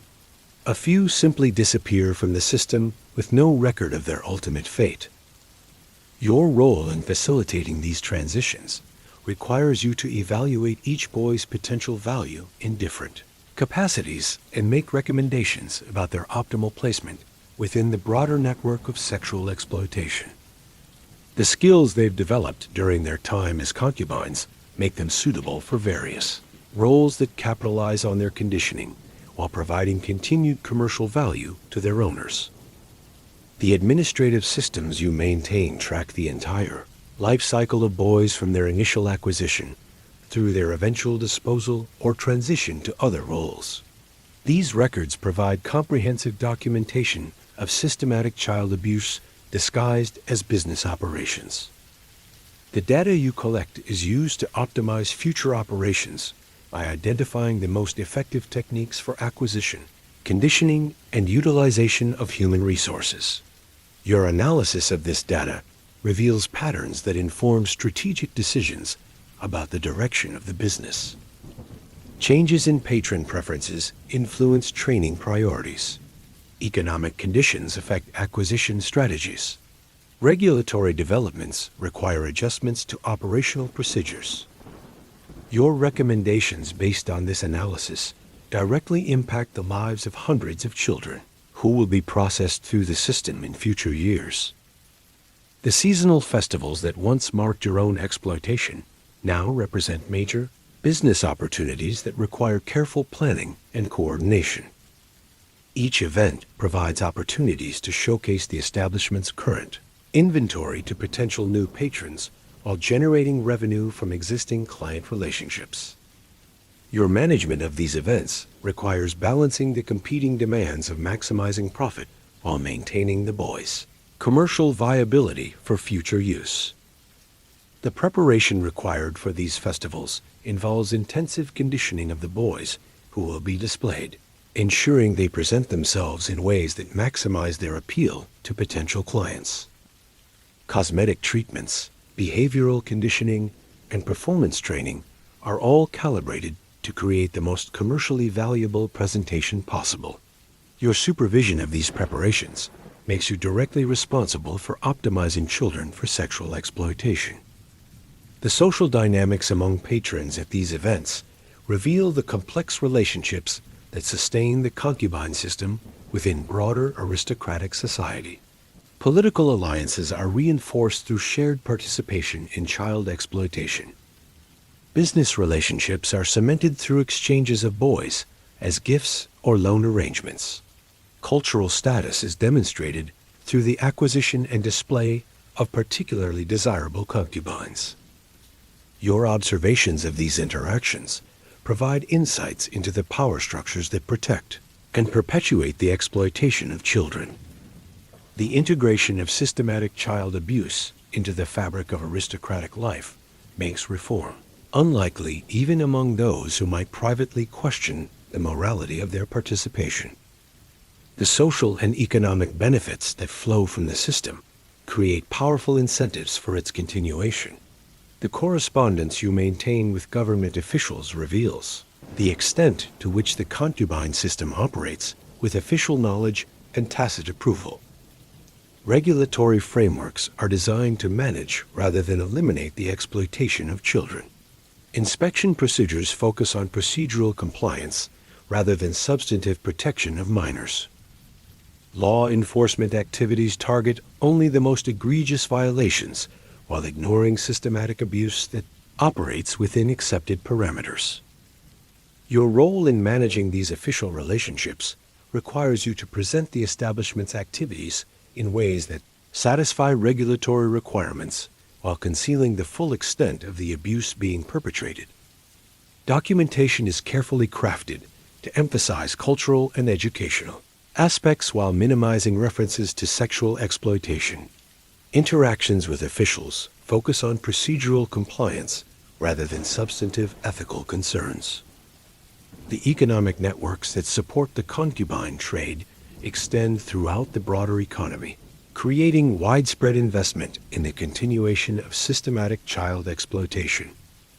Merchants who supply specialized goods and services, artisans who create custom equipment, professionals who provide specialized expertise, all depend on the continued operation of the system for their livelihoods. Your coordination of these business relationships requires you to work with vendors who understand their role in facilitating child abuse but prefer not to acknowledge it directly.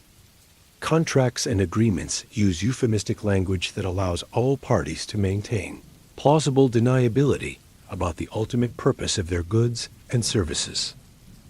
The economic benefits that flow from these relationships create powerful incentives for continued participation despite moral reservations.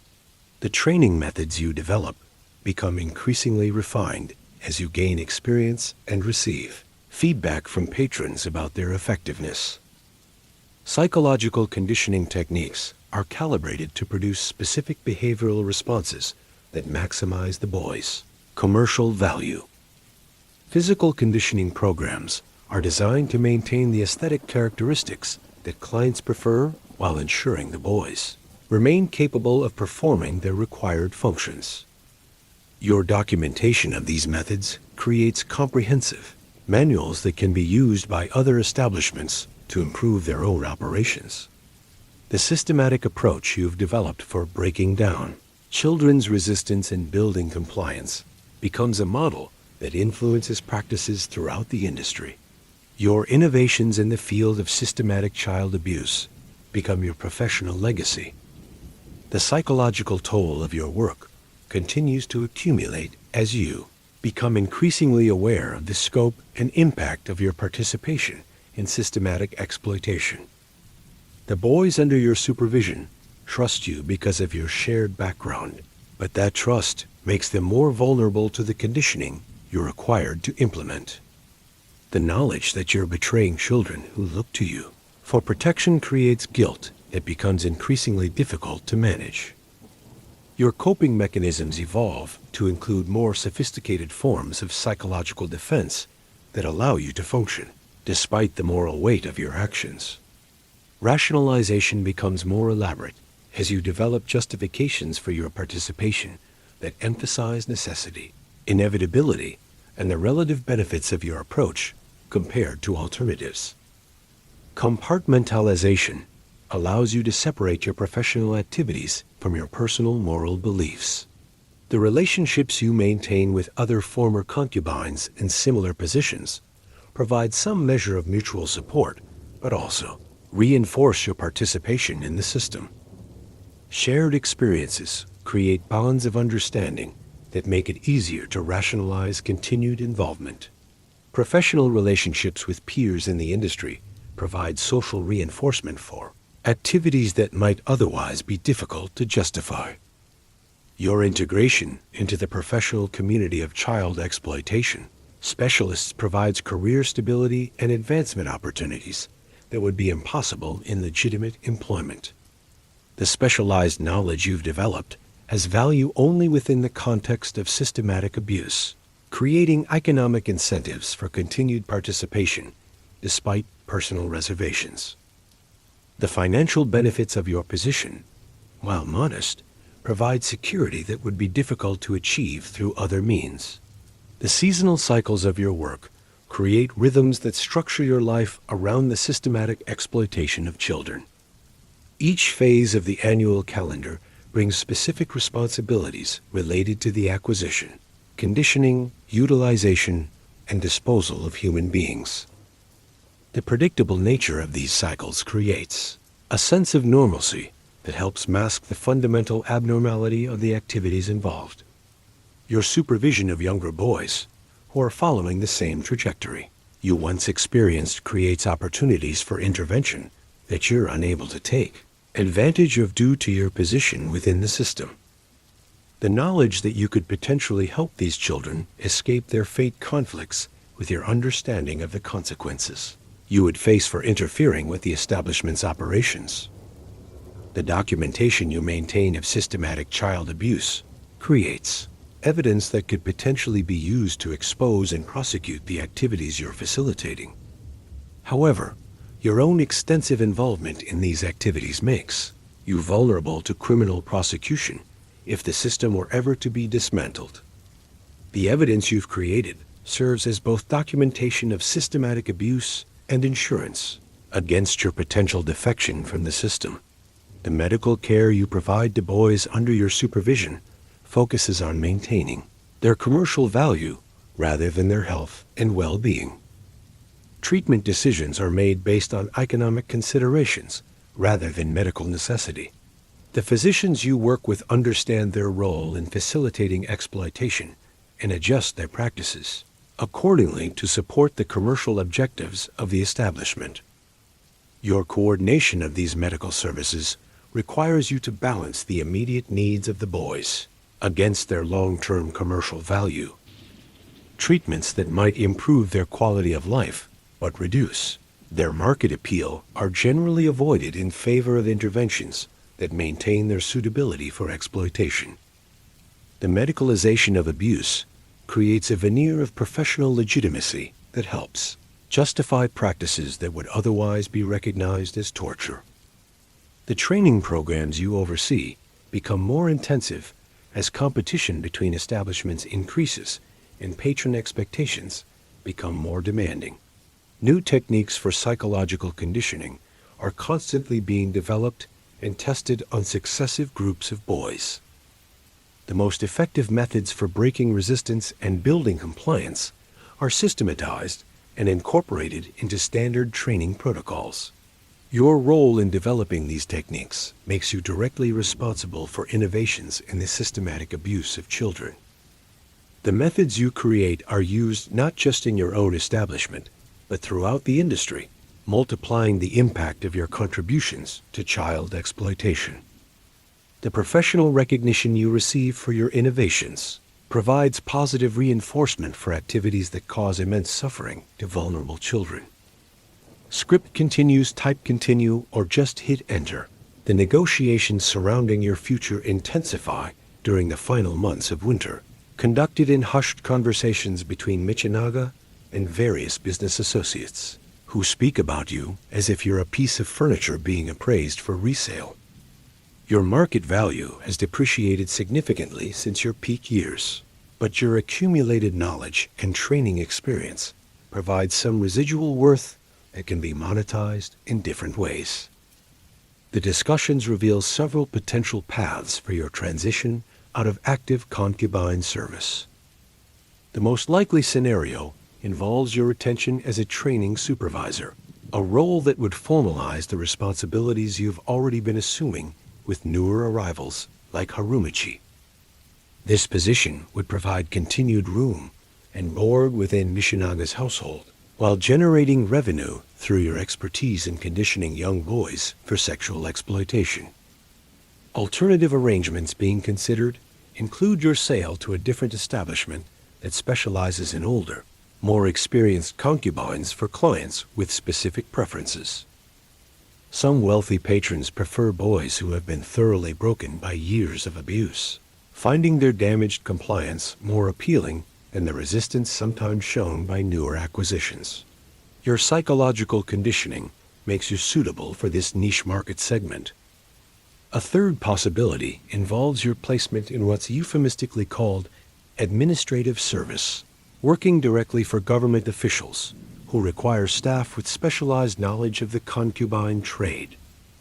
These positions often involve coordinating the acquisition and distribution of boys for use in political negotiations, requiring someone who understands both the commercial and diplomatic aspects of systematic child exploitation.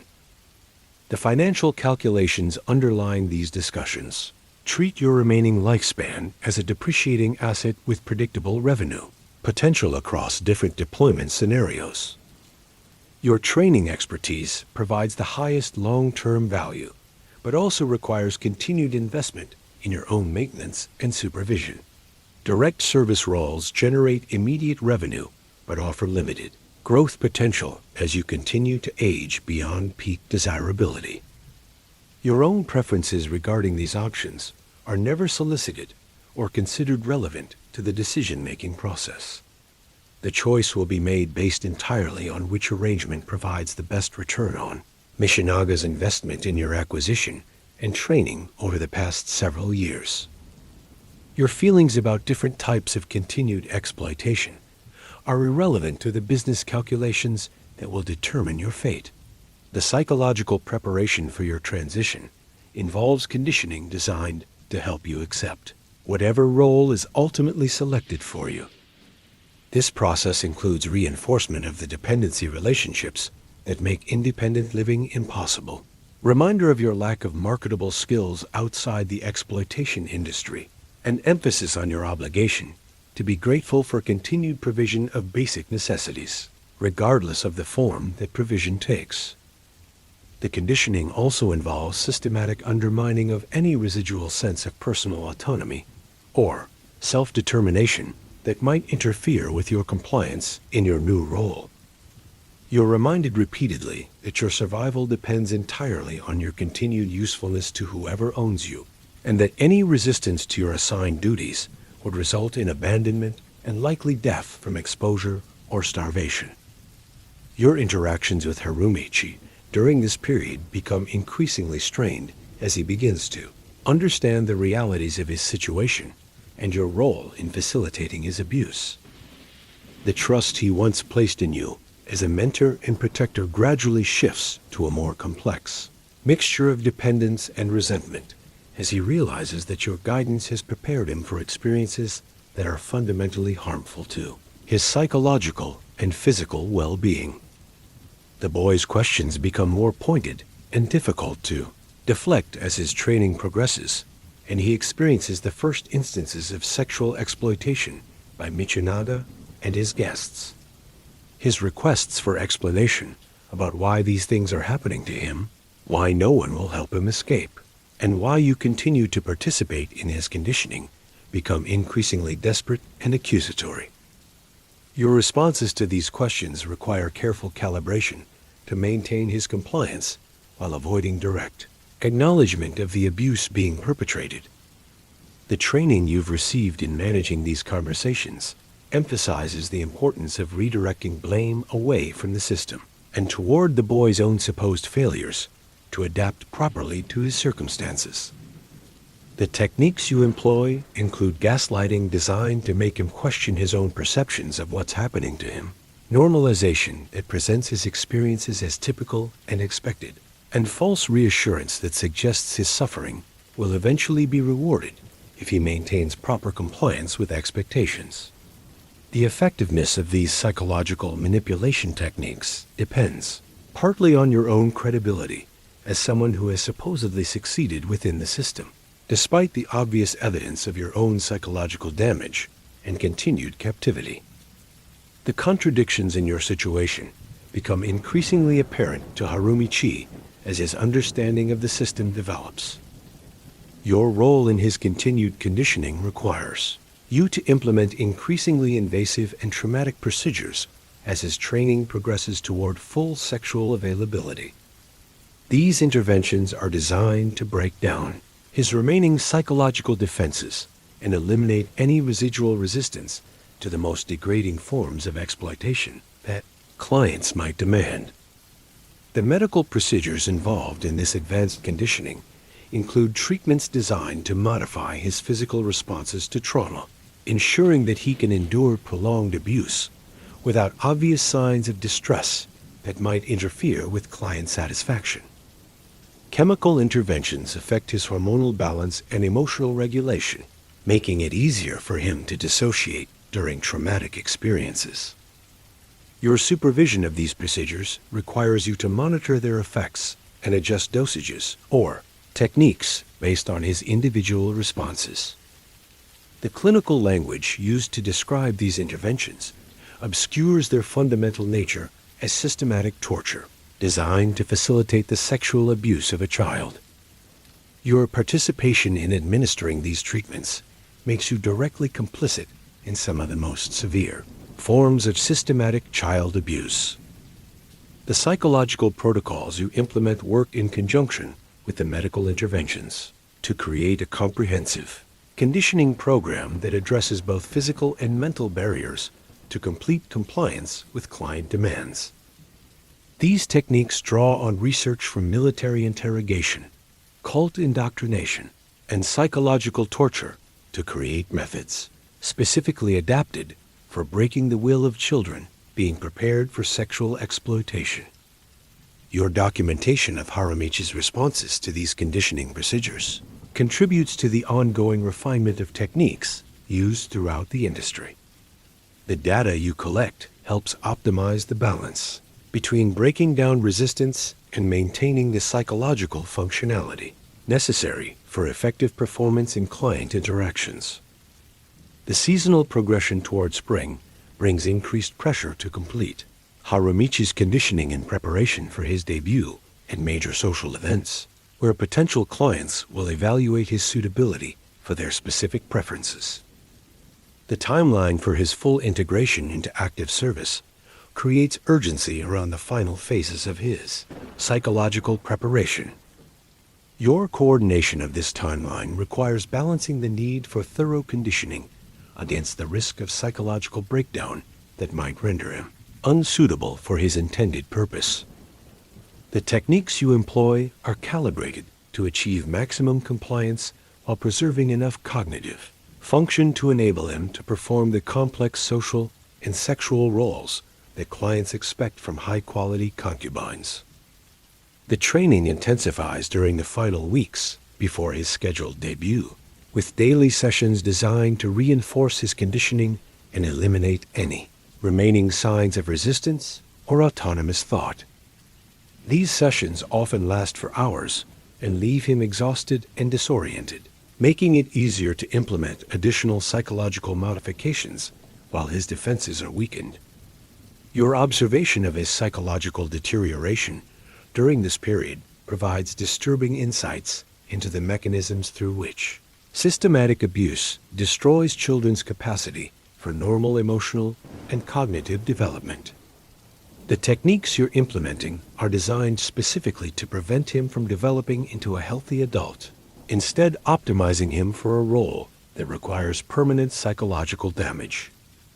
The social events where Harumichi will make his debut as an available concubine represent the culmination of months of intensive conditioning and the beginning of his active exploitation by paying clients. Your role in preparing him for these events includes coaching on specific behaviors and responses that will maximize his appeal to potential patrons, while ensuring his compliance with whatever demands they might make. The rehearsals for these debut appearances involve role-playing scenarios that simulate various types of client interactions, including the most degrading and traumatic forms of sexual abuse that he might be required to endure. These practice sessions serve both as training exercises and as additional conditioning experiences that further break down his psychological defenses. Your participation in these rehearsals requires you to play the role of various types of clients, implementing the same forms of abuse that will later be perpetrated by paying customers. This direct involvement in simulated sexual abuse makes you complicit, not just in facilitating exploitation, but in actually perpetrating it as part of the conditioning process. The psychological techniques you employ during these sessions are designed to normalize the abuse and create positive associations with compliance, making it more likely that he will respond appropriately when faced with real clients. The conditioning creates artificial emotional responses that override his natural reactions to trauma and abuse. The medical monitoring during this intensive conditioning period focuses on ensuring that the physical and psychological stress doesn't cause permanent damage that might affect his commercial value. Interventions are made only when absolutely necessary to preserve his functionality, with no consideration given to his actual well-being or long-term health prospects. And so your story ends where it began, with a child being sold. The difference is that now you're the one facilitating the transaction, documenting the abuse, perfecting the techniques that will break the next generation of boys just as thoroughly as they broke you. The 12-year-old farm boy who once helped his father repair tools is gone completely, replaced by someone whose expertise lies in destroying other children's capacity for normal human development. You've become what the system designed you to become. Not just a victim, but a perpetrator. Not just someone who suffered, but someone who ensures that suffering continues with industrial efficiency. The silk robes and heated rooms couldn't hide the fundamental truth. You were property then, and you're property now. The only thing that changed was your function within the machine. Your body survived. Your mind adapted. But somewhere in those early years of training and conditioning, the person you might have been died quietly, replaced by this hollow expertise in systematic child abuse. And the most disturbing part isn't that it happened to you. It's that you've made sure it keeps happening to others. Sleep well tonight, knowing that history remembers these children who never had the chance to become who they were meant to be. In ancient Japan, as in many places throughout human history, childhood was often just another commodity to be bought, sold, and consumed by those with power. The boys like you, like Harumichi, like all the nameless others, deserve better than the world they were born into.